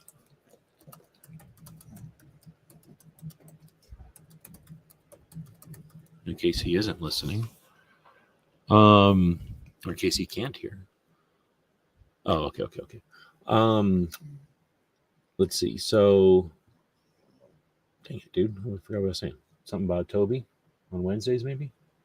Toby's good. Oh, I was saying that he's good at, I'll just ignore bullshit. Like, if somebody's trolling, I'll just delete them and ignore it. But Toby will usually take it on. Like, he'll take the challenge of a weird comment or just a straight troll comment, and usually comes up with an interesting way to approach it. So I always found that pretty interesting, and it's not like he does it in such a way like a comic who takes hecklers and now that encourages heckling. Like he does it in a way that doesn't encourage people to do it, but it certainly is effective. I always thought I respect him for that. But he's also able to kind of be quick on his feet or head on a swivel or whatever you want to say. Like as he's doing the show and you get the live questions coming in, people will ask an actual gun question, but then a question about gun laws in Massachusetts or maybe something political or something. So instead of dodging away from certain things and sticking with his kind of areas of expertise, he's got a bit of expertise on enough stuff and quick enough on his feet that makes the shows interesting, and they're not just talking head shit. He evolves his stuff over time. I really enjoy the show. I wouldn't be recommending it if I didn't enjoy it. Blitz with the super sticker with a hot dog, which is not a sandwich. Welcome. Thank you for that. With the tube steak icon. We're having a battle of the super chats today, and Barbecue's slaughtering everyone with his size of super chats. But I think at this point we have 3 different super chats coming in. That's super cool. Oh, you know what? I just thought of something. And I think I'm going to be able to figure out how to make a cool thing happen. And I'm going to offer this for free, if it works, for free to everyone else to use. Now, it can be abused, and I'm not going to talk about it until it's not possible for anybody to abuse it. But let me just really quick, oh wait, I might know another way to do it. No, I don't. So let me real quick, nah, dang it. I was hoping I figured out a cool way to give a giveaway to just the super chats, but it didn't work. I was playing with the StreamYard giveaway thing. Okay. All right. So then getting back to the show. Sorry about that. Got distracted. But thanks, Blitz, again for the super chat. Oh, snap. Barbecue. Come on. Quit it, man. What are you doing? Another $5 super chat. This is probably more money than the channel makes in a month, because I guess some of my channels or some of my videos are monetized, but I quit monetizing. I don't even remember. At some point one year, like most years, YouTube will do something weird to gun channels, like mess with an adjustment or something and just take 8 of us down or 80 of us down. So sometime over the years, I got so, I'm going to say gun shy about monetizing the videos that I probably don't have monetization on very many of the videos on this channel. So super chats are essentially the only income this channel gets. And you guys see how many super chats I get. Well, you don't, because not that many people super chat. But this is probably as much money as the channel made in a month. So it's pretty neat. Thanks. Most of that's from barbecue. What did they just break? Oh, a plastic fork. That's okay. But again, thanks for that. You're having some fun. You know what else is cool? You can upscore super chats. So I don't know if barbecue was around when I figured that out, but let me bring this over. You can thumb up super chats. Like I just thumbed up barbecue's super chats. You could do a thing where, what is this? Look at that. He replied to that super chat. I didn't know you could do that. That's cool. How did you reply to that super chat, dude? By just @ing him? Or did you do something extra? Anyway, that's super cool. But I know that you could thumb up super chats. So you could do a thing that says everybody that super chats is in the running, and then whoever gets the most thumbs up wins. See what I'm saying? So right now, barbecue has got like 100 entries. But if we look, I guess you can't thumb up a super sticker. So sorry about that. But thanks. So now we can see this one has 4 thumbs. 1, 2, and 2. 2, 3, and 2. So if 2 people were to thumb up Hillbilly's super chat, he'd be winning on the thumbs up. See what I'm saying? There's a couple of different ways that YouTube has let us kind of play with super chats. And people that don't give a shit, people that just like take super chats for granted, will just be like, ignore the super chats, right? Or just say like, hey, somebody super chatted a question, and then just, give you an answer to your question or whatever. But I can't wait to do the tactical quiz again, because as soon as I can essentially quit paying off credit cards, like once the credit cards are paid off, and we're start doing the tactical quiz again, at least that's the plan. We're going to start playing this tactical quiz again. You don't even know how fun the tactical quiz is going to be once I can start playing it again. Let's see. The super chat actually shows up with a reply button. Yeah, we're definitely going to play with all that stuff. And chat battles. I can't wait to start doing some chat battles. I don't think any of the punk ass hosts out there has even chat battled before. Not a real chat battle. I'm just saying. Maybe Gizzard has chat battled, but has Gizzard ever hosted a chat battle? I don't think so. I don't even think the punk chatters these days even know what a chat battle is. But irregardless, we'll keep moving on. So I'd highly recommend listening to Cape Gunworks' shows. They're awesome, and I hate to say behind enemy lines, because that's a bullshit way to think about it. We live in a country, and we all have a stake in this shit. And if you think of somebody else somewhere else, you're a dumbass. The best scenario here, the best way to think about this, is we're in this boat, and the hole is underneath of them, so they're getting the water, but we're all sinking. So to laugh at the person who's sitting next to the hole in the boat is a dumbass way to be. We should all be figuring out ways to give them better cups and a cork so that they can get rid of the issue, instead of us giving them shit that the issue is happening under their feet. Oh my goodness, he just said it. I have no idea what a chat battle is. Oh my goodness. We'll have some chat battles. Essentially, a chat battle is where I would jump into two different live chats that were happening, especially when they were corking each other. Because for a while there, people actually respected the live chat, and respected the audiences. You know what I'm saying? Because it's the audiences who suffer here. But when you've got two chats happening at the same time, we all know that's a quirk, and that's essentially a douche move, right? It's the kind of thing that only an a-hole is going to do.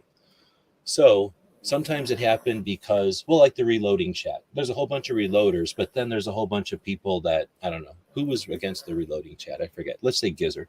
There's like a bunch of Gizzard people who like knives or something. It's not like they hate each other. They just don't, their circles aren't touching each other.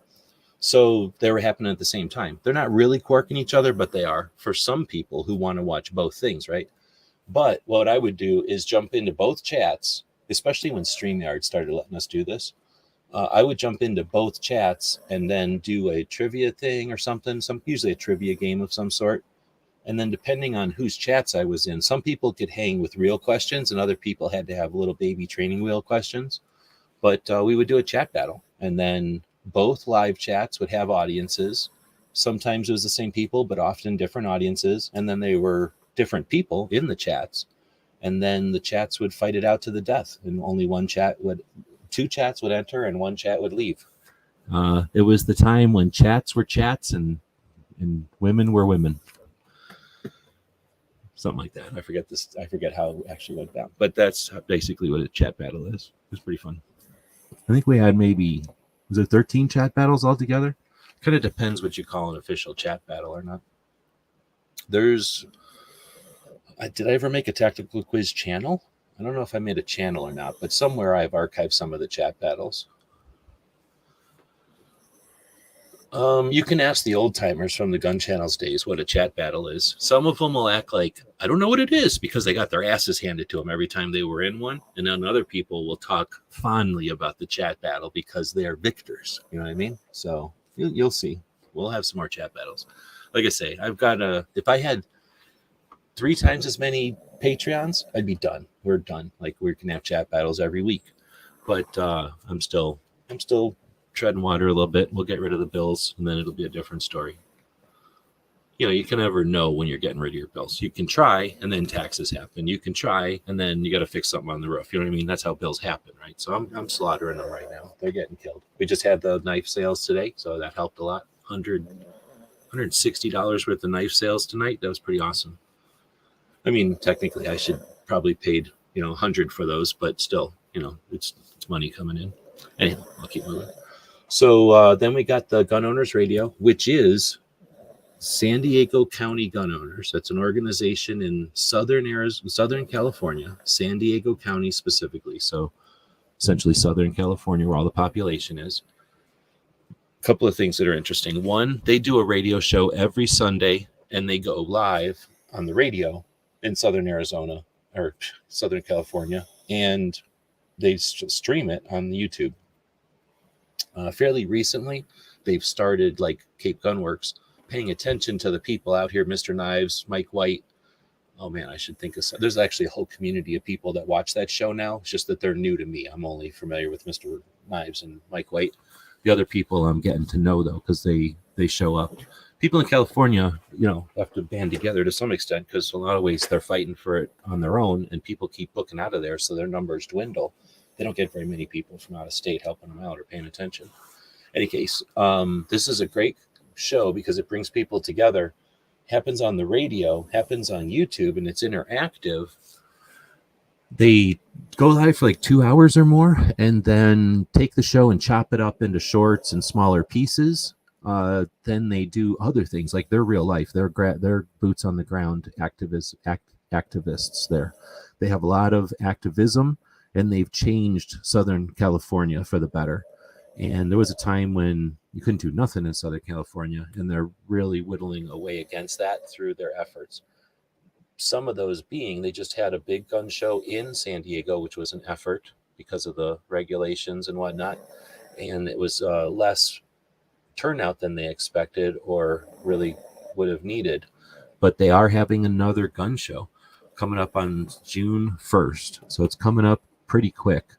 And man, I wish I could go. It costs $500, nuts and bolts. It cost $500 to get out there last time. And that was driving out there, staying awake, like driving all night, hanging out in the gun show for the first day after staying awake all night and driving. So I was pretty tired. Getting into a hotel at 3 o'clock when you can register and get in, taking a nap until like 6, and then going back and watching the Red Dawn movie, sleeping because we needed sleep by that point, waking up in the morning, going back to the gun show, and then booking back to Arizona. So one night in a hotel, driving back and forth to San Diego, which is essentially, the bare minimum I can do. I can't really sleep in the van there. I can, but it's not anywhere near as easy as some of the other rest of the country. So it's going to cost me at least $500 to go there. I just don't have that kind of money. Like I just said, I'm not rich or nothing. I am killing some bills, some credit card bills, but I'm not to where I can just do what I want. But again, 3 times the Patreons. If you want to be a Patreon, go take $20 a month, throw $5 at me, throw $10 at our projects, whatever you want. Take the rest of that 20 and go look on Patreon for things that you find interesting.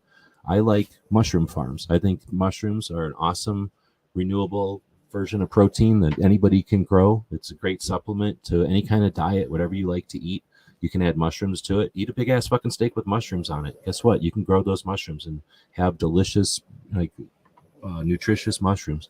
You want to have some kind of crazy, weird, extreme diet? I bet you mushrooms are on it. Like mushrooms are protein. They're super easy to grow. They're like sprouts. Sprouts are another thing. Super easy to grow. You want to be self-sustaining. You want to live through chaos. Learn how to grow mushrooms. Learn how to grow sprouts. Seriously, those little easy to grow things. It's like the difference between being a dumbass and trying to catch a fish when you're in need, or using a fish trap, like knowing how to trap a fish. Like ideally, you don't do a lot of work and you get a lot of return, right? So anyway, I really like those kind of projects. And on Patreon, there's some people out there working on farms or ways you can, send something to somebody like a bucket or something and it grows mushrooms. So I like to support things like that. It's not always gun stuff. So there might be all kinds of things you like on Patreon. I'm going to encourage you to take $20 a month and throw $2 here, $5 here, $3 here, $4 here. Spend $20 a month as an entrepreneur, as a venture capitalist. Support entrepreneurs as a capitalist, right? And do that for 5 months. And that's serious money. You give me $5 for 5 months. That's $25 I can bank on. I'm paying a bill with that. I don't have that many bills. So I appreciate that. That's a bill. I can start doing stuff again when I get people helping me out like that. There's other people, like I say, doing all kinds of things. See if after 5 months of doing that, if that $100 was valuable to you. If you got return on stuff that you're personally involved with better than paying it to Hollywood or fucking Amazon or whoever to watch some dumb Hollywood movie full of bullshit you don't even like. So that's why I like Patreon. People drag on it. No, it's not perfect. It doesn't do what I want. You know what? Patreon is pretty freaking cool. It's allowed us to do some amazing projects. They're pretty pro-gun. They're a really cool thing for venture capitalists. Anyway, I don't know what we got on that, but go check it out. Let's see. It says, I remember the days almost a decade ago when you would be on Yankee chat, pissing off half the chat. Yeah, well, I have real opinions and I don't get paid by somebody, and I've actually done shit before, so I don't theoretically think about stuff. I listened to some guy, oh man, what show was that on? Somebody was like giving me all these reasons why technically this M1 carbine was the optimal firearm for blah blah blah. And honestly, the M1 carbine's optimal. The only thing it's optimal for is looking cool in a picture. So almost an ineffective gun. So anybody that thinks they're great guns has not shot them very often. But anyway, without getting into things, yeah, I'm not looking for the cheers of people who just want to hear you repeat the same thing over and over again, for sure. And at the same time, I'm not looking to contradict everything that's out there unless it's bullshit. Those kind of mushrooms are hallucinogenic, and those kind of mushrooms, Barbecue saying last time I ate mushrooms, I saw a bunch of weird colors and shapes, and people had giant balloon heads. Hallucinations for mushrooms, a lot of people disregard it or laugh at it, but actually, when we were talking earlier about the 2 out of 3 deaths two out of three deaths with a firearm are from suicide. One of the ways that we get to the mitigating factors or the root causes that would create the need for someone or the situation for someone to choose that option come from is this the right word? Like non-addressed mental health concerns. And one of the ways that people are addressing those are with micro doses of hallucinogenic mushrooms. There's lots of shows on that. There's other things that you can hallucinate from quickly. Plants, I think they're plants.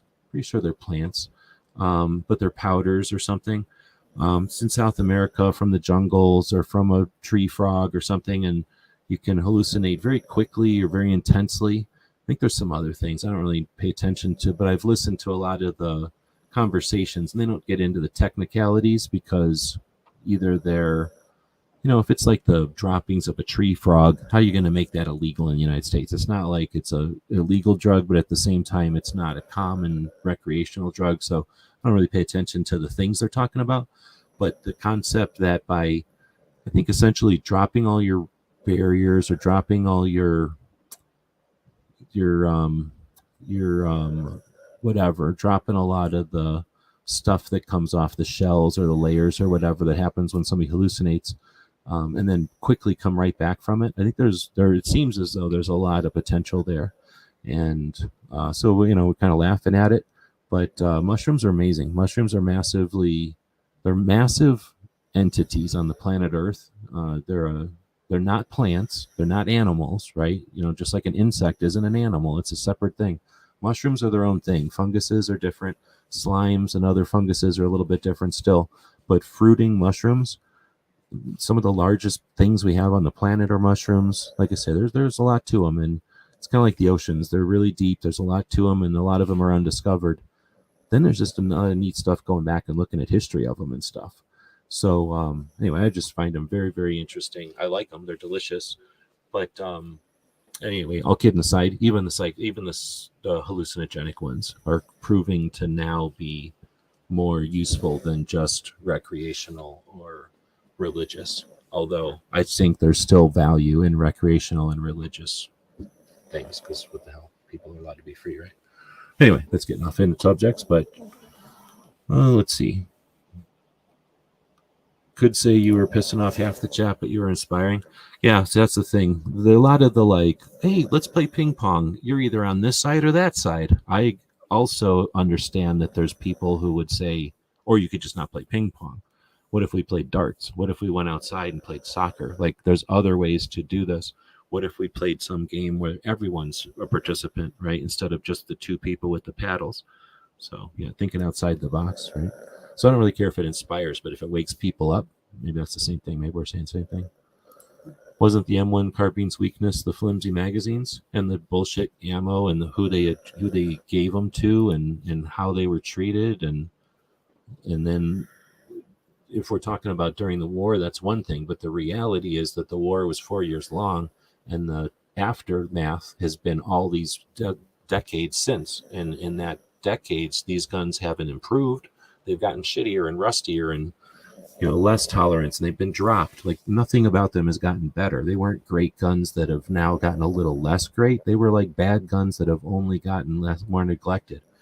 And then all the copies, like I say, I'm not a big fan of M1s. I never have been. I mean, I don't need to champion them or nothing.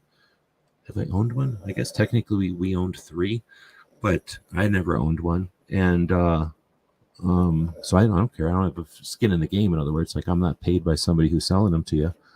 I like them. I mean, they look cool. I like the concept of them, but they're essentially our 9mm. What do they call them now? Carbine. Well, I guess they are carbine. But our little short gun, they were not necessary and underpowered. Or whatever. I'm not getting into that. But I just use them as an example of something that theoretically people think are great because they've never touched them. And I guarantee you, anybody that owns one today never did what we did with them when I was a kid, because we didn't give a shit about them when I was a kid. And we shot the shit out of them because we had tons of ammo. We had Spam cans full of ammo. And we could do whatever we wanted with them. And we treated them bad. We treated them good. And then when we were older and we owned our own, like we would definitely do whatever we wanted to those things. And bubbaing them up. People don't remember bubbaing guns. But back in the day, we had to do our own modifications, and that doesn't mean you know what you were doing. But anyway, I'm just saying, people that buy something that costs $1,000, treat it nicely and act like it's going to do what they want it to do. People that pay $100 for something and don't give a shit about it will see what it can do. Maybe that's the way to say it. Sort of like somebody that buys a 67 Camaro today is never going to know what it's like to burn out in a parking lot, just wailing on a set of tires doing cookies in a parking lot, or skidding all around in the winter through a parking lot and just barely missing all the light poles. I guarantee you, people that buy a 67 Camaro today are not doing the kind of dumbass reckless shit we did with our $300 Camaros back in the day. Or like when my El Camino cost me $300, what I did in a parking lot with it, nobody's doing that with their $3,500 El Camino. Or what am I saying? El Camino probably costs $13,000 nowadays. So it's sort of like that with guns. Back in the day when we play with them, we were playing with junk. We were playing with stuff that we didn't care if we broke it. So we were going to play with it until it broke. Nowadays, people treat them with kid gloves. They never get them wet, never dropped it, never get dirt in it, wash it every time they look at it. Of course it's going to work great. They only take it to a square range and shoot it at paper. Of course it's going to work great. Go camping with it. Take it out and forget about it outside all night and try shooting it in the morning. Do stuff like that. Was there other radio shows? Man, I wish there was more radio shows. There had been more radio shows back in the day. Did they die from neglect? I don't know. Then we get the gun calendars. We're already super long, so I'm going to go ahead and take a couple of minutes. We'll book over there. Why are we called gun websites? Why do we have Patrons? What do they do? Well, one of the things we have is gun calendars. That's an example of one of our websites. It's nothing but a calendar. There's no ads or nothing on it. It exists. It's just there to show things that have happened in the past, alert us to activities that are happening now in real time, and a little bit of reminders and stuff in between. When possible, I try to send this information out, kind of automate it and stuff. So again, thanks to the Patreons, they give us time to work on this stuff. Once the bills are all killed and everything, and I got more time, this will get put into the rotation and it'll be a little fancier, but it's doing pretty good. I'm pretty proud of it. So let's see what's going on this week. And again, to the people listening as a podcast, I apologize. I'm just not able to post this immediately. So you're listening to this probably 2 weeks later. Like this week's podcast will probably go up, I think on the 31st. That's like we're 2 weeks out. And it's, there's ones going up today, but it's 2 weeks ago. So today on the podcast, they're listening to whatever we talked about on the 3rd. And that's just the way it's set up right now. So anyhow, with that being said, today, the day we're recording this, is the first day technically of the NRA annual meetings and exhibits. See what it's called?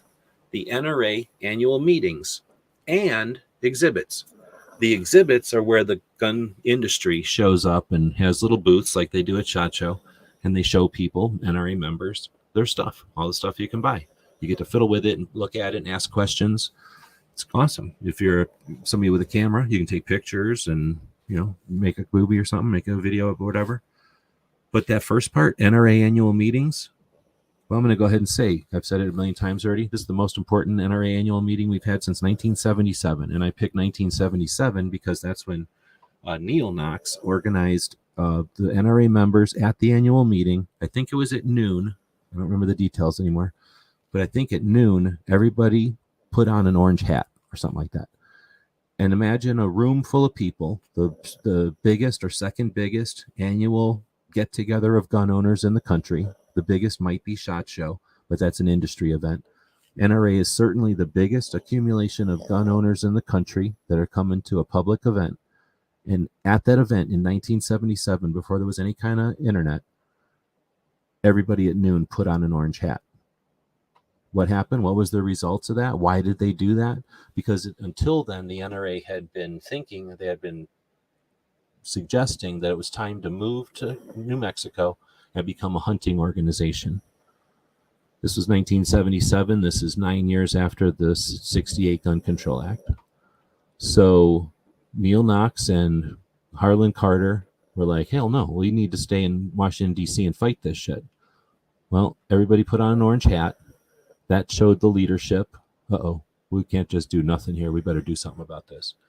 And that's when the ILA, the Institute for Legislative Action, was created. Why? Because nonprofits have laws. There's things that nonprofits can do and can't do. And if a nonprofit wants to do two things, you need two nonprofits. And one of those things is lobbying, and one of those things is education. So and there's other things, but if the NRA was already doing education, it could, I understand, if my understanding is correct, it could not also do lobbying.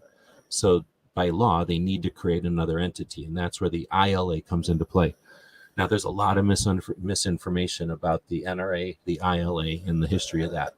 You can get it from the source, from Neil's son, Jeff, who is literally one of the 4 reform board members that were just voted in by the NRA membership to a level that they were at the top of the list of people voted for. So they vote for, is it 25 of the 75 board members every year? And so many people voted for the 4 reform candidates that they were at the top of the list of new elected board members. We already had last year the addition of Amanda Suffolk, was a massive Second Amendment activist, and Rick Ector, another massive Second Amendment activist, who are already on the board. So we have 6 reform members of the board. We know that there's a 75-member board, of which 12 do all the work and the rest of them just stand there. So we now have 6 people to challenge the 6 bad board members. Wayne's gone, and his flunkies are pretty much gone. So I don't even know if there's 6 bad board members, but who does know? Fucking nobody, because nobody's reviewing any of this shit. This is the most important NRA annual meeting that's happened since 1977. The close second would be 2019, when a hell of a lot of people showed up and did shit while the annual meeting was going on Saturday afternoon in the room. The only people that were there were Pincus, Jeff Knox, and a couple of 6 other people. And all the people that everybody bitches about said the public meeting should be private. We shouldn't let people in here. We shouldn't let these people say stuff. And a couple of Pincus and Knox and a couple others got up and challenged that. And they didn't have a room full of people. They didn't have a bunch of the members turning at noon and putting on orange hats. So they got pushed out of the room, and nothing much happened in 2019. Obviously, I don't have to mention what happened since. And a bunch of people who'd rather you paid $30 to their organization, or would rather, I guess, feel justified in saying, see, I told you so. They all sat around and did squat while the NRA took a shit ton of abuse and whatever because of the couple of dinguses in charge. It's a membership organization. We've got board members who were newly elected based on those membership, and we got a shit ton of people that are ignoring it. In fact, all the people that are attending it, do you know any that are going to be attending the annual meetings? I'll keep harping on it. insist that the organizations do everything for us and that they are perfect. They have to be perfect, or we abandon them. It's arrogant and dumbass. If our kids said everything has to be perfect or we're not going to try, would we allow them to grow up that way? So why are we behaving like this? Why are we allowing our community to have these dumbass things? Like, who are the thought leaders that are suggesting that the NRA has to be perfect or it has to be ostracized? If we can't figure out how to pick up and do things on our own, we're vulnerable to those who will pick it up and do it. And obviously the people that are willing will get to the other side. So we're leaving so much on the table here. It's frustrating as shit, but whatever, it's happening.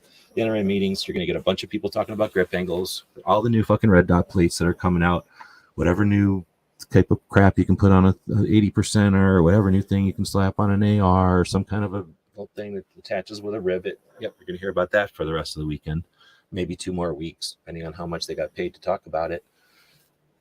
And then nothing about the reform at the NRA. Maybe we'll see one of the organizations that's trying to be edgy, talk to Jeff. But anyway, I would have loved to have been there just to actually cover the event, but we won't bitch about that. I kind of went into debt doing that. Let's see. But today is also the anniversary, back in 2005, of 100,000 Russian AKs being sold to Venezuela. I remember putting that into the calendar back in 2005. We were talking about the gun chat, our forum back then, and that's the kind of stuff that started getting me familiar or aware of these cycles. I was like, hey, you know what, it's 2005, we just got rid of the stupid assault weapons ban, let's buy some AKs. What do you mean we can't buy any AKs? What do you mean Venezuela bought them all? And that's when we figured out that they can only make so many AKs and they only have so many in the vaults. Now Russia selling 100,000 brand new AKs to Venezuela in 2005, did that create the situation that allowed all the Wassers to come in? I don't know. Would we have had Wassers if Russia would have just been able to sell us Vepers and Segas? I don't know. Like, how different would the world have been? What would have happened if Russia didn't sell 100,000 AKs to Venezuela in 2005? What happened to Venezuela since 2005? Did they get civilian gun ownership, or did those 100,000 AKs go to communism, essentially, create socialism in Venezuela, nationalize their oil, and destroy their economy? Interesting. So I put some of this stuff in here, and knowing it's interesting right now to us, but had no idea what would happen with that story in the years to come after. Nothing happens that I'm aware of on Saturday in the history, but on Sunday, we have the anniversary of the Firearm Owners Protection Act of 1986. Probably the most misunderstood piece of legislation. If you asked most half-assed gun owners today, they would say, oh, the Hughes Amendment, blah, blah, blah. And they've never even paid attention to the 9 other things that were positive in that one. So that's an interesting one to look at if you actually give a shit about how we got to where we are today. And then we have the Law Enforcement Officers Protection Act of 1986. Very similar. It always gets overlooked, I guess, because the Firearms Owner Protection Act, FIOPA. But the LEOSA, this is what gave law enforcement the ability to essentially have CCWs, constitutional carry in all states. It gave them that, and it did a couple other things for law enforcement. Hey, look, there you go. The Cincinnati Revolt, 1977. The anniversary of that is actually in May 21st, I should say. So obviously the weekend fell on a different day back then. Or maybe they had the conventions during the week. I don't know. But it was also in October. No, wait, no. It was in Cincinnati. Why did I say October? Oh, because Ghost was talking about October. Yeah, I think I misunderstood. So I guess it did happen in May. Let's see. We got the Fraser Historical Arms Museum opening back in 2004. That's one of the museums I have not been to yet. Been to 30 gun museums in the country, but not yet that one. That's a little one, though, but I'd like to get there at some point. Wednesday, the 22nd, is also the anniversary of, the birth of Makarov.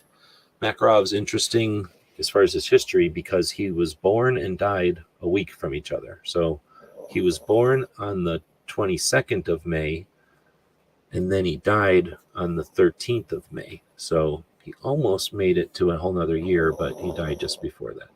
So anyway, Makarov, a lot of people like that little pistol. Very cool little pistol. It's like the AK of pistols. The inventor of that one, born back in the day. Now, if you're listening to this in the future, this has already happened. But for those of us who have not yet, it has not yet happened for, Train and Learn. KD does Train and Learn. This is the 5th year, I think. And this one time it's in Georgia. I put that on there, one, because I think it's one of the best educational up-trainings that we have available to us as Second Amendment activists and gun people. It's Train and Learn, and he brings the gun community, well, essentially instructors and gun shop owners, together with content creators so that they can both train and learn from each other. So they train each other and learn from each other. And it's a great concept. It's proven itself to work out. The people that show up are collaborative and interested in long-term growth. And it's been a really cool project to see continue. It started in Missouri, and I think this is the first year in their new property in Georgia. Let's see, the 26th, May 26th is the anniversary of John Wayne being born back in the olden days. And then the 27th will be Memorial Day. I guess I'll just throw this out here. I know most of the people listening to this don't need to hear it, but every once in a while I like to post this just so people know. We have 3 things for the armed services. We have Armed Forces Day, and that's for people who are wearing a uniform today. They still are in. And you can say to them, thank you for your service, I guess, because they're literally sacrificing their time and effort to work for the country, usually very little pay. Sometimes they're doing cool shit, but sometimes they're dealing with the consequences of that too, right? Jet fuel in the brain and stuff like that. But then we have Veterans Day, and that's for people who are alive but are no longer in uniform. Like they served at one point and they're still alive. Like they still breathe and stuff. Then you have Memorial Day. And guess what? That's for those who have paid the ultimate price and those who have passed away. So you memorialize those who would no longer live. The reason I bring this up is because it's frustrating sometimes when you get a thank you for your service on Memorial Day. It's inappropriate. It's quite inappropriate to see a flag on a graveyard on Veterans Day. I don't think I've ever seen a flag on a graveyard on Armed Forces Day, but sometimes it's a little bit weird, and sometimes it's kind of fucking morbid, and it's also kind of shows that you don't give that much of a shit. So I just throw it out there so that just in case anybody thought it wasn't thinking about it. Memorial Day is a day when we give thanks to those who have paid the ultimate price. The flag waves because of their sacrifice. All right, so then we have, well, I guess we're coming up on the end of the month. Wow. So as we are talking about this on the 17th, I kind of go a couple of weeks ahead because the podcast doesn't get out till a couple of weeks ahead. And starting in, what is that, May, June? So June is LGBTQ Pride Month. And that's all I got on the list so far. So there's probably some other stuff going on in June. Most of the months have some sort of a military awareness. What's the word? Like to them. Like each of the months is usually some sort of an awareness month for the military. Looks like we've got Blade Show coming up. The real Blade Show in Atlanta coming up in June. I think that might be all we're hitting. Let me go quickly look at another resource we have over here on Gun Channel or on Gun Calendars just to see if we're missing anything else in June. But typically when you get to the hot part of the year, everybody quits doing stuff. Rick Ector's Legally Armed in Detroit will be in its 13th year, but that's not until the end of January. I'm just scrolling through all the different stuff. I tried to list everything that's worth putting on people's radar. Oh, we do have one in June 22nd. Well, whoa. I almost forgot Thunder on the Prairie. So I do need to update the calendar for sure. We got Thunder on the Prairie. Defense Dad and Travis started putting that together 3 years ago now up in Firth, Nebraska. And hey, even though the state has a panhandle, they're out there getting it done. So all you states without a panhandle, Yeah, you're better than states with a panhandle, but are you getting it done? Just saying.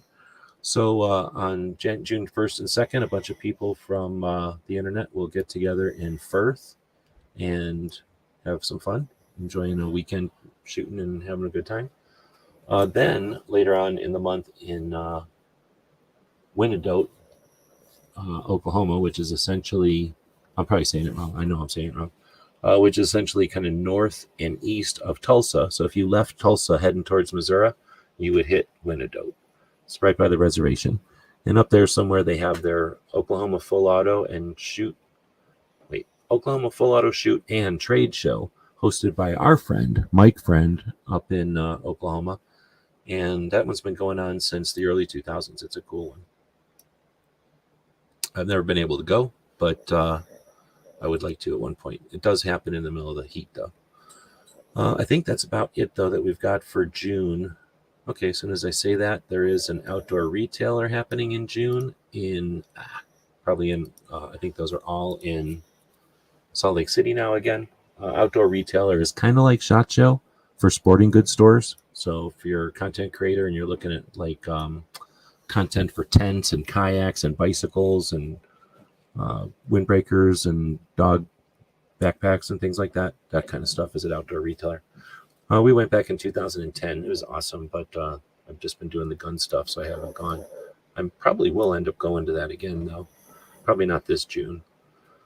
All right, so I think that's about it for the calendar. I'm not even going to act like I'm going to get the calendar updated anytime soon. There's a couple of months there where the calendar is a little slim, but the good news is we're getting into the months again where I did put some time into the calendar last year, so we're going to see a fuller calendar with more history and, well, unless they change something, I try to keep it up to date with the current stuff or the future stuff. All right, moving forward into the military interview shows. This is a long show today, but I mean, if you're still listening, this is an amazing week for the military interview shows. Starting off with Blue to Green, which is like a marijuana and police podcast. And they interviewed the Pinal County county attorney.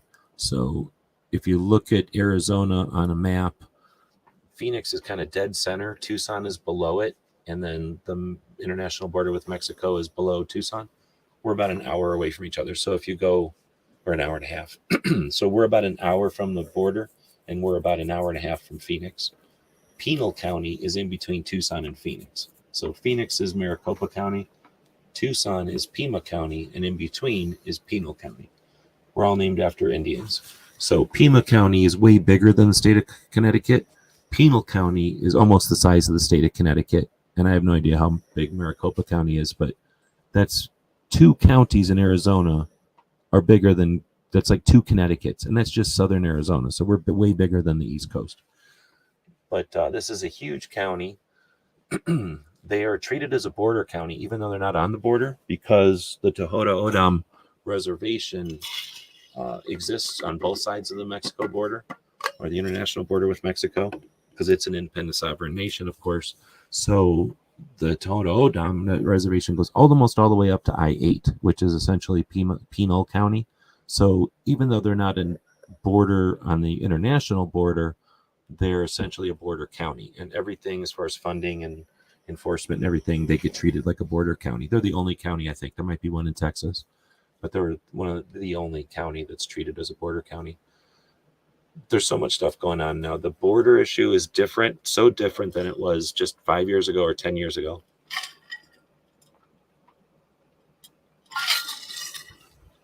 The border issue used to be some people went across the border and some of them did it right and some of them didn't do it right. But for the most part, it was people coming up here to work either like every year, like for some reason, like to work someplace and then go back home, or just to do it once or twice because it was just such much money to make. And you could come up here, work for a little while, send money back to whatever country, like the olden days. Like that's what a lot of people did. Doesn't matter the country. You'd send your young son, maybe a daughter, maybe a young couple or something, and they'd send money back to the old country. That fucking it's been done like that since the olden days. Well, now it's a little different because the immigration is funded by non-government organizations. They're called essentially just rich people who figured out ways to shuffle money around so that they don't actually do it through official means, and it's not actually happening, so nobody can really attack them for it. Why and how intensive it is a whole nother topic, I guess. There's literally a new movie about that. But if you want the hands-on, the real deal, like the actual conversation, here you go. Here's a public or a penal county attorney, so the guy who's the ultimate attorney for that county, talking about, I don't know, for like an hour, for 2 hours and 15 minutes, talking with the guy who's an ex-cop, ex-state cop, aware of the issues, who lives in that county. So it's a really good conversation, and it's raw. It's like a real conversation, not a bunch of BS. Just super cool. And they go into a lot of different stuff. So again, there's a lot of hype out there. Blue to Green is a great podcast for just data, just info without any connotation to it. I guess the connotation would be essentially leave me alone, libertarian, middle of the road, like legitimately middle of the road. Like I don't like both of your ideas type of thing, but not even pushing that, just essentially coming from that position, addressing the different questions and stuff. It was a pretty good interview. All right, then we get to combat story. This week was a major general. So the easy way to remember is be my little general. So brigadier, major, lieutenant, and then general. So if you just call somebody a general, that's a 4-star general. There's brigadier general, that's a 1-star. Major general is a 2-star.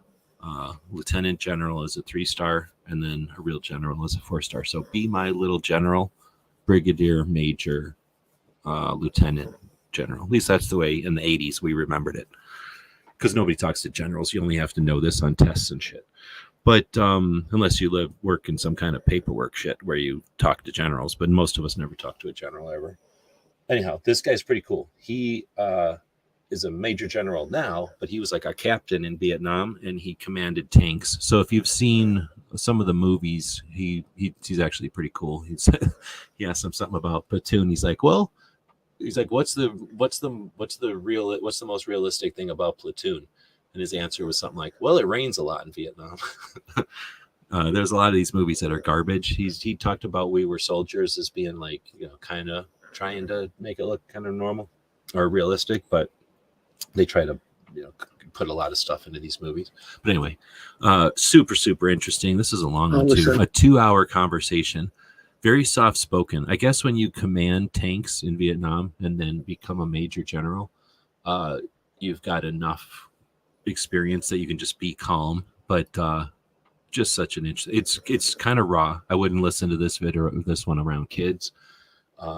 He's casually violent as hell. It's really neat listening to Nam people. If you've never had the experience of hanging out with people from Nam, it was a different time. It was a different time and a different way of doing things, and they just got shit done, and it didn't matter if they had the way to do it or not. They just got it done, and you can just do that. I mean, you can just do that. It's interesting to listen to people casually talk about doing amazing shit regularly. That being said, another one that's worth checking out is from Team House. So this is a Green Beret interviewing a Green Beret from back in the day, and man, is it good. I don't get into it. It's a very good interview, worth checking out. First, I don't know, some people probably care less, but it's a really good one. Nam era Green Beret. Now you get this one, a 4-hour. I'm telling you, this week was such a good week for military interview. I mean, like, all of these are gold. They're just super cool. So this one, very useful, pragmatic, interesting. This one, just fucking cool. Like, just super cool. Realistic, like, insightful, maybe. This one, again, super insightful, and understanding how casual these guys were back in the day. And then this one is so the 160th is the Air Force's special operations. They're the people that the helicopters, the Chinooks, every aircraft that got the special operations operators to places, and then everything else, the support, the extractions, the rescues, every amazing thing that's ever happened with a helicopter. Is pretty much the 160th. And this is a 4-hour conversation with one of the guys that was in the Chinooks in pretty much everything you've ever heard of as far as something in the global war on terror, just because he just was in a position to have been in a lot of the things, because a lot of these things weren't just one helicopter. But so he's involved in a lot of things, was aware of a lot of things. This is not the first interview I've listened to with this guy. And the other ones have been long also. I think the other one was on Combat Story, so as another aviator talking to him. It was a totally different interview. This one is with Mike Drop, the guy who's a SEAL and a dog handler, talking to this guy who is essentially the pilot of a Chinook, the heavy lift helicopters that used to be sky cranes, essentially, and then started being used as big-ass Hueys. You can put, like, holy shit, 200 people into one? Like, they can put a lot of troops in them at sea level. Once you start getting up to 10,000 feet, that drops off a lot. So just super cool interview. I mean, yeah, you got to dig in and listen to it. But if you've got to commute, if you've got travel that you're going to be doing, oh my goodness, such a cool interview. Then we get to Ed. I don't think I listened to this one. The other ones were too good. I didn't listen to this one. But Ed's videos are awesome, always. This one says part 1, so here's my cheat code. If it says part 1, I'll wait till later. And when part 2 comes out, unless it says part 2 of 3, in which case I'll wait for part 3. But once they're all out, then I'll go back and listen to all of them. But in 2024, I'm not waiting a week to listen to the rest of nothing. I'll just wait 2 weeks and listen to the whole thing. That's just my opinion. But I haven't listened to this one. It's probably super good, though.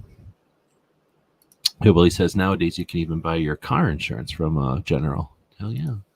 In fact, you can go buy stuff for $1 from a General. All right, so then at the last part of the show, 2 hours later, we start talking about the stuff that we did this week. We've been getting back into the swing of things with Tony doing Ask Gun Questions. He's going to be going to Train and Learn next week. So I think this week we're still good. Although I might be I think I got time. I'm going to be doing another knife show tomorrow, but I'll probably do an hour show and then do my knife show right after. So me and Tony if Tony's around, we'll be doing the show again tomorrow. If you got gun questions, another one of our projects is called Ask Gun Questions. So let's see. If you just type in Ask Gun Questions into the internet, hopefully we get our website there close to the top. Here's the Daily Gun Show. And there's the trace. That's lame. Maybe I need to work on my search engine optimization. There's a bunch of the podcast stuff coming through, but there it is finally. Ask Gun Questions has been around since 2007, and this is all it is. You can type in here without any email. I'm not trying to harvest nothing. This isn't like some kind of scam to get your email addresses. People can just write a question in there. And then, I don't know, over the years, I don't know how many thousands of questions have come in since 2007, but, we answer them. So that's what me and Tony do on Saturdays. Although we are lazy about it, we end up BSing and just kind of talking, listening to Tony's adventures back in the day, my adventures. All right, so then let's see, what else did I do? I did a quick, I don't know if it was quick. I did a video over on the Gear channel about my new hard drive. I'm all excited. I got this cheaper. Well, I got a really expensive hard drive for $1. I'm all excited. $187 hard drive for $1. And I needed a new hard drive anyway. But it was a hard drive for inside of a laptop, and I didn't want it inside my laptop. I wanted it to plug in with a USB. So I bought a little case and then did a quick video, like say 20-minute video, jamming it all in there.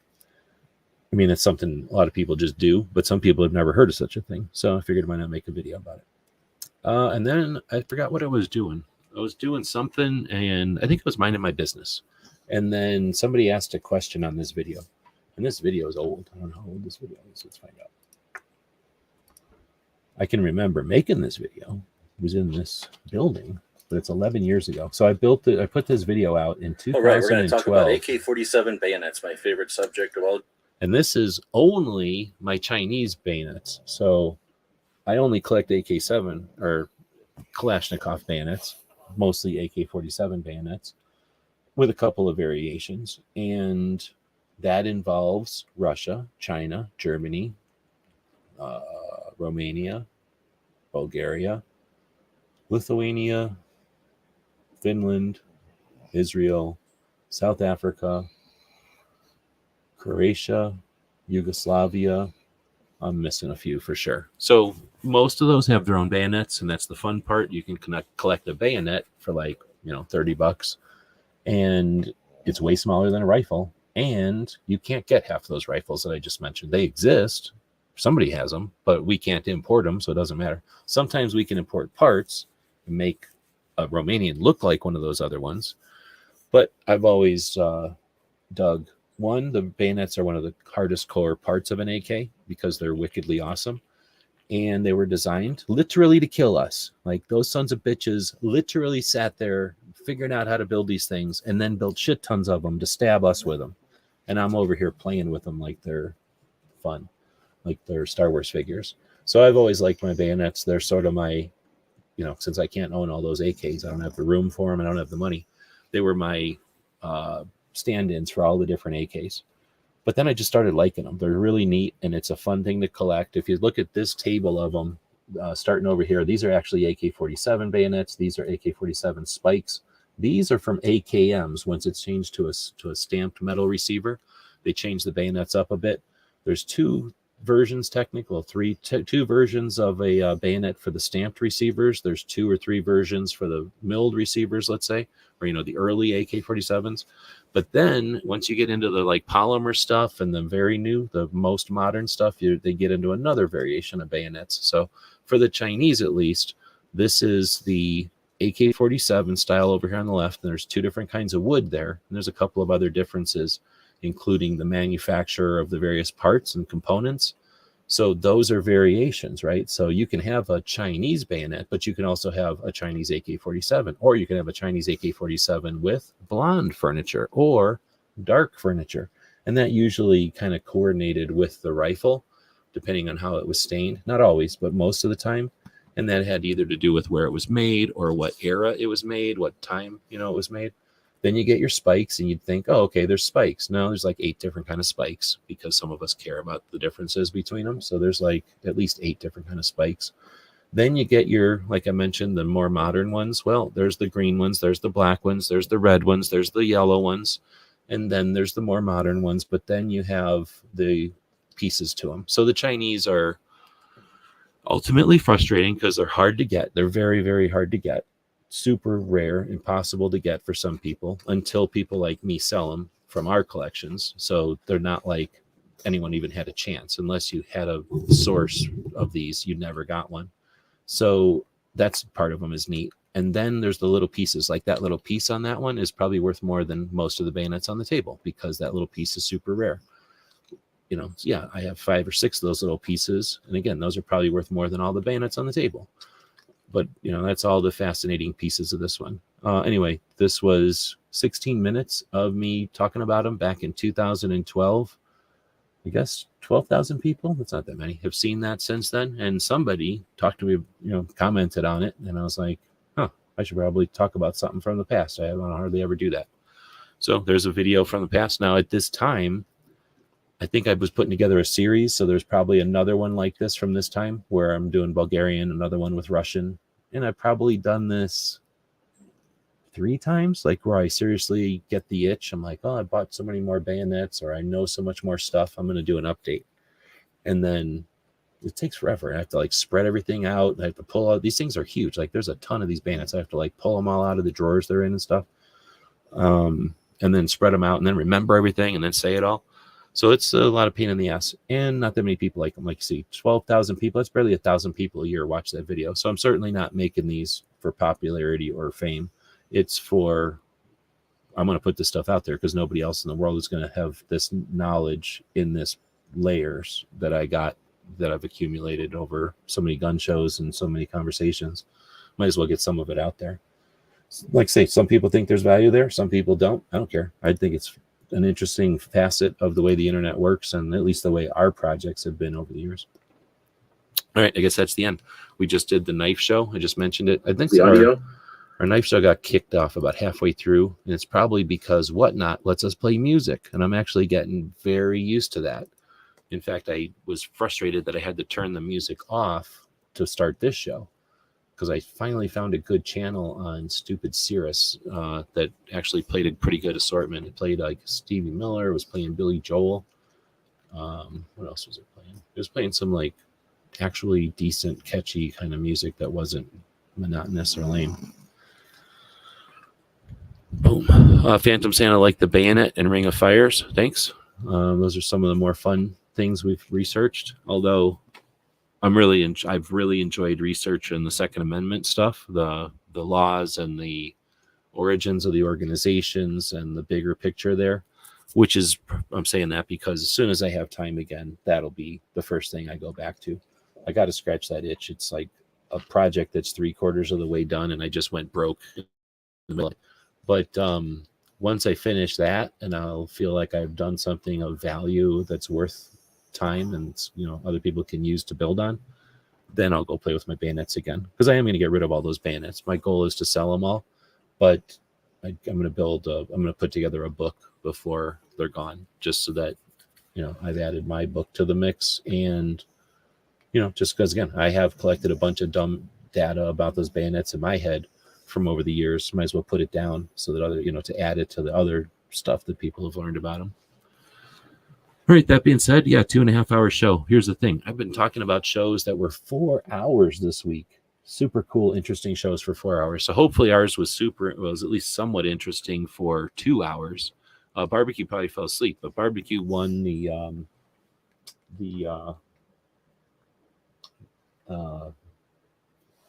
Super Chat award tonight. You've got Savivis, right? Like you care about this one, Barbecue? This one is Barbecue still out there? Let's find out. Oh, he's good. He's here. This one is a Knipix. It's an electrician's knife from Germany. It's a red and blue. And like a lot of electrician's knife, it's a tool more than like a fiddling around with a knife. So it's kind of, what's the word? Sparse, I guess, on fanciness. It's got a really rugged clip down here. Is my camera super foggy or am I crazy? It seems like it's all foggy today. It's got a clip thingy down here. It's red and blue. It's a slip joint, so there's no lock. It opens and then it just closes, but it's a pretty strong spring, so it's not just going to close on you, although it could just close on you. But then the blade has sort of a flat, and then I guess it's a wire cutter. I mean, I don't know if this is a specialty for certain electronics. I mean, that seems like a pretty substantial wire cutter, like for outdoors giant cords or something. But anyway, it's got this like cutter, like one big serration, if that's the word for it. And then the blade is out here. But nobody even flinched with this one at the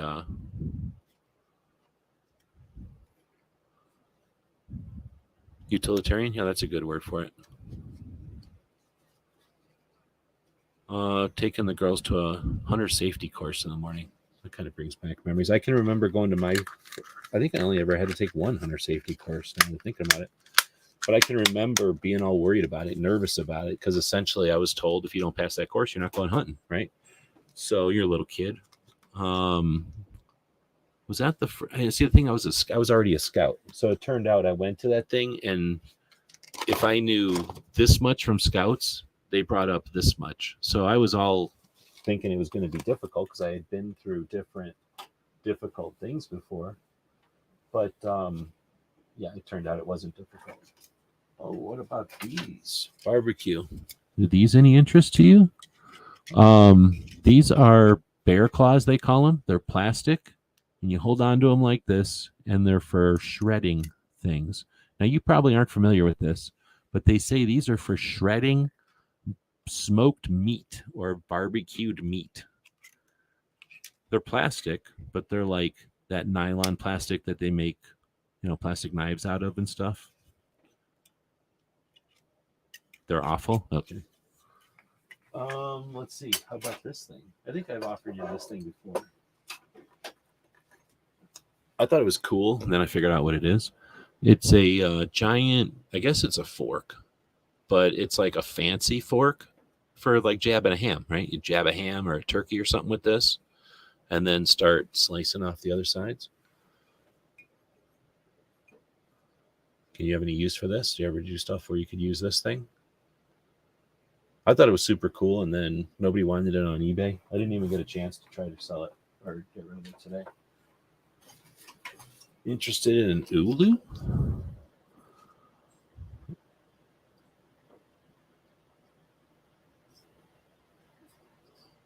Bought one of those.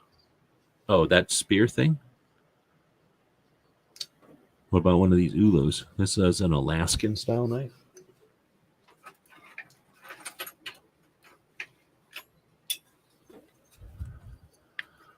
Got 3 of them here. Got one with a multicolor laminate.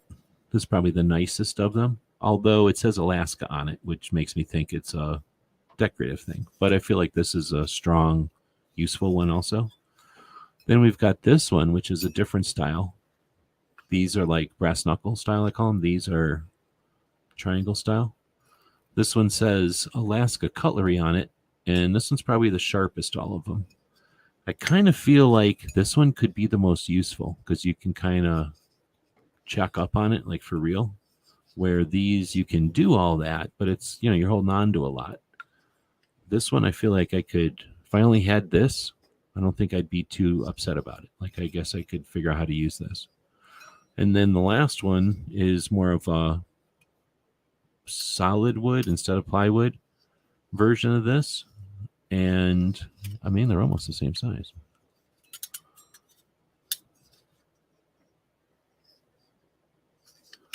So I don't know if he's saying he's bought one of these.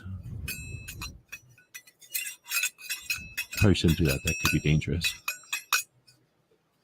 Those are some Ulus. Everything over there already got sold today. This thing's goofy. You're certainly welcome to this if you want it. Big, heavy. I'm going to go ahead and call it a truck stop knife. It's got a weird pattern on the blade that I don't know what's up with that. I think it's etched.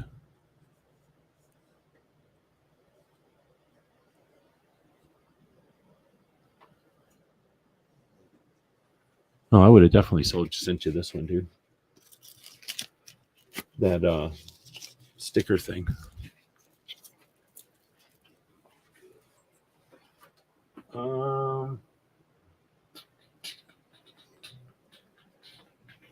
Otherwise, I got to look through some other stuff, I guess. Anyway, thanks for the super chats, barbecue. I've gone through some stuff here at the end of the show, but I think, well, this guy's, he's bullying me. See, he's bullying me. I'm being bullied. Now we'll get you something.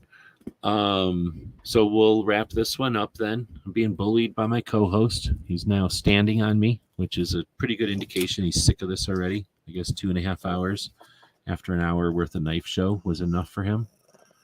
So with that, the first one was neat looking. Dang it. Which one was the first one? You mean that electrician's one?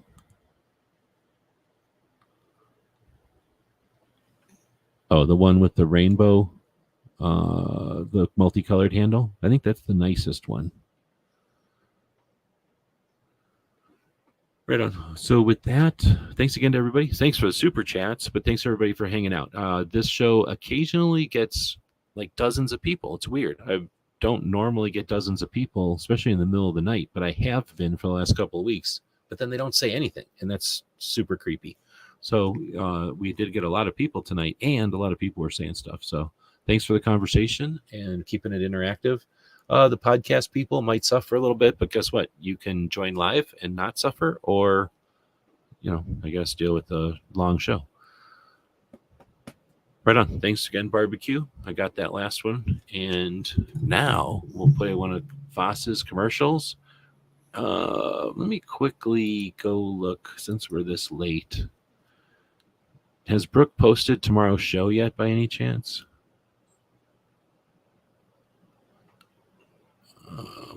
I just want to check and see if I can tag Brooke's show tonight. I don't think she did, though.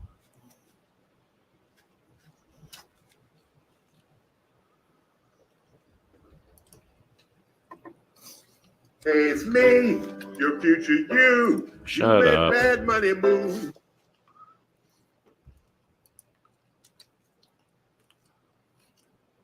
Barbecue, Hillbilly's got his posted, so we'll link to Hillbilly's tomorrow. Just take a second to jump over to this show and open it up.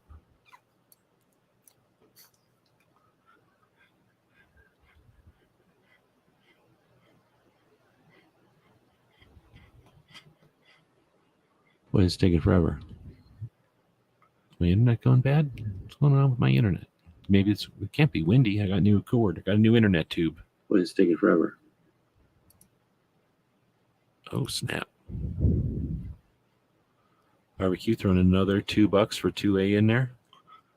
Finally, can click edit. And then I guess I could just be doing it over here. Once you click edit, look how long it's taken. It's taking forever. Holy moly, it's like a dial-up. Then you click on customization. Luckily, I know where to push on everything. Then you click on redirect. Then find, oh no, wait, Hillbilly. Look what happens. This is why I can't link to Hillbilly.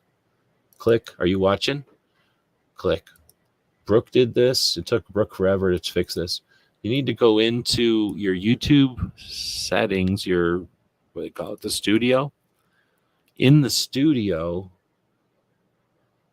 in your studio, you go to community settings or something. And then in the community settings, oh man, I wish I could remember. It's too late. But essentially, you need to set it up so that other people can link to your lives. Because right now, it's set up that you can't, or I can't set up to your live. It looks like you have to do the $5 super chat to get any kind of that extra stuff, which is kind of weak. I mean, I guess I understand it, I guess, to make a difference, but it is kind of weak. I'm starting to copy this, but it won't let me. But it says redirect privileges needed. Ask Hillbilly up. Did that work?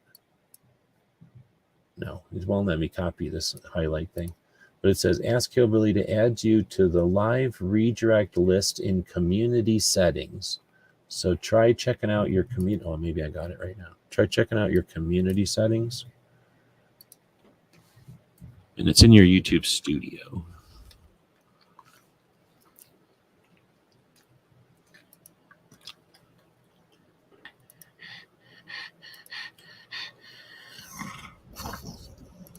Oh, really? See, this dog has definitely had enough of this.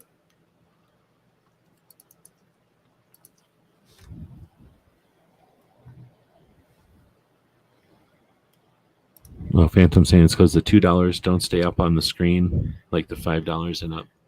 Oh, you mean like up at the top? Yeah, right. Like where they kind of get pegged up there for a little while.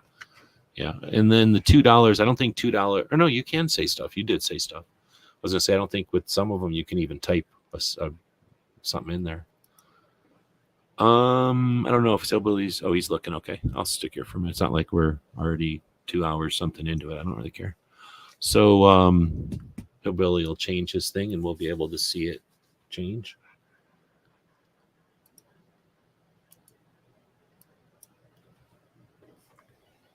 I don't know if I need to refresh after you change it or what.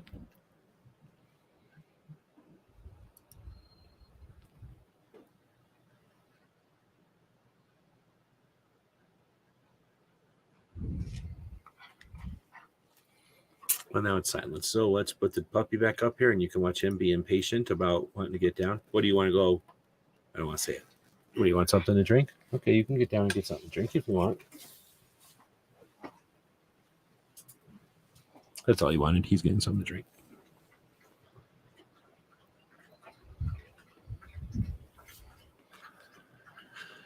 Guess it's probably been an hour since the last time he went down and got something to drink. He's a pretty good co-host. Bob used to drink a lot more than this guy. Okay, found it. Change the settings. So we'll try it again. So we'll go to redirect. Click on this and this. I maybe have to refresh my thing. Hold on.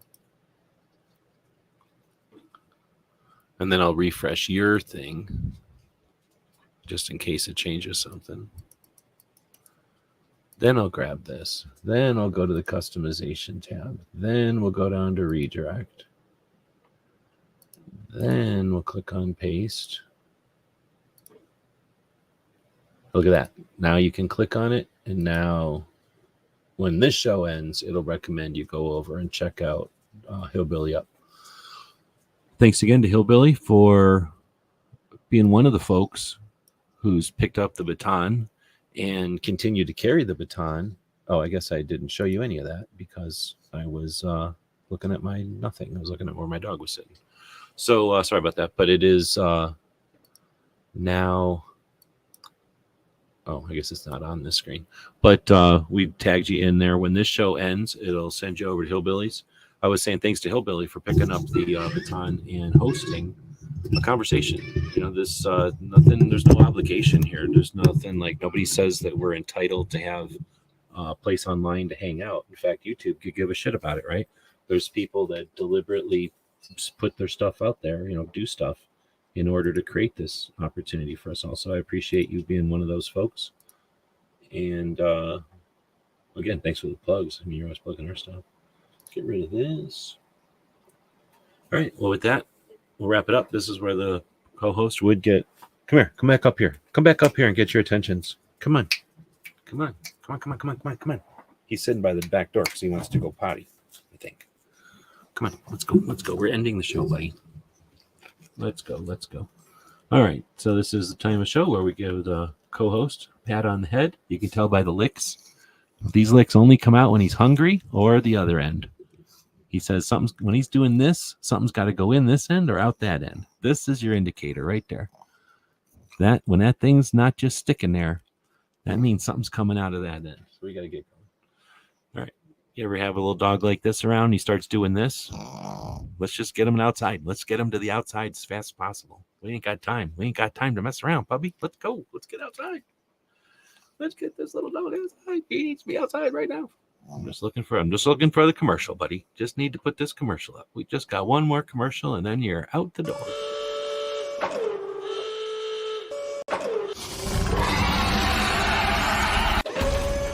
Sorry to bother you, Ripley, but do you happen to know where I might find help designing a logo?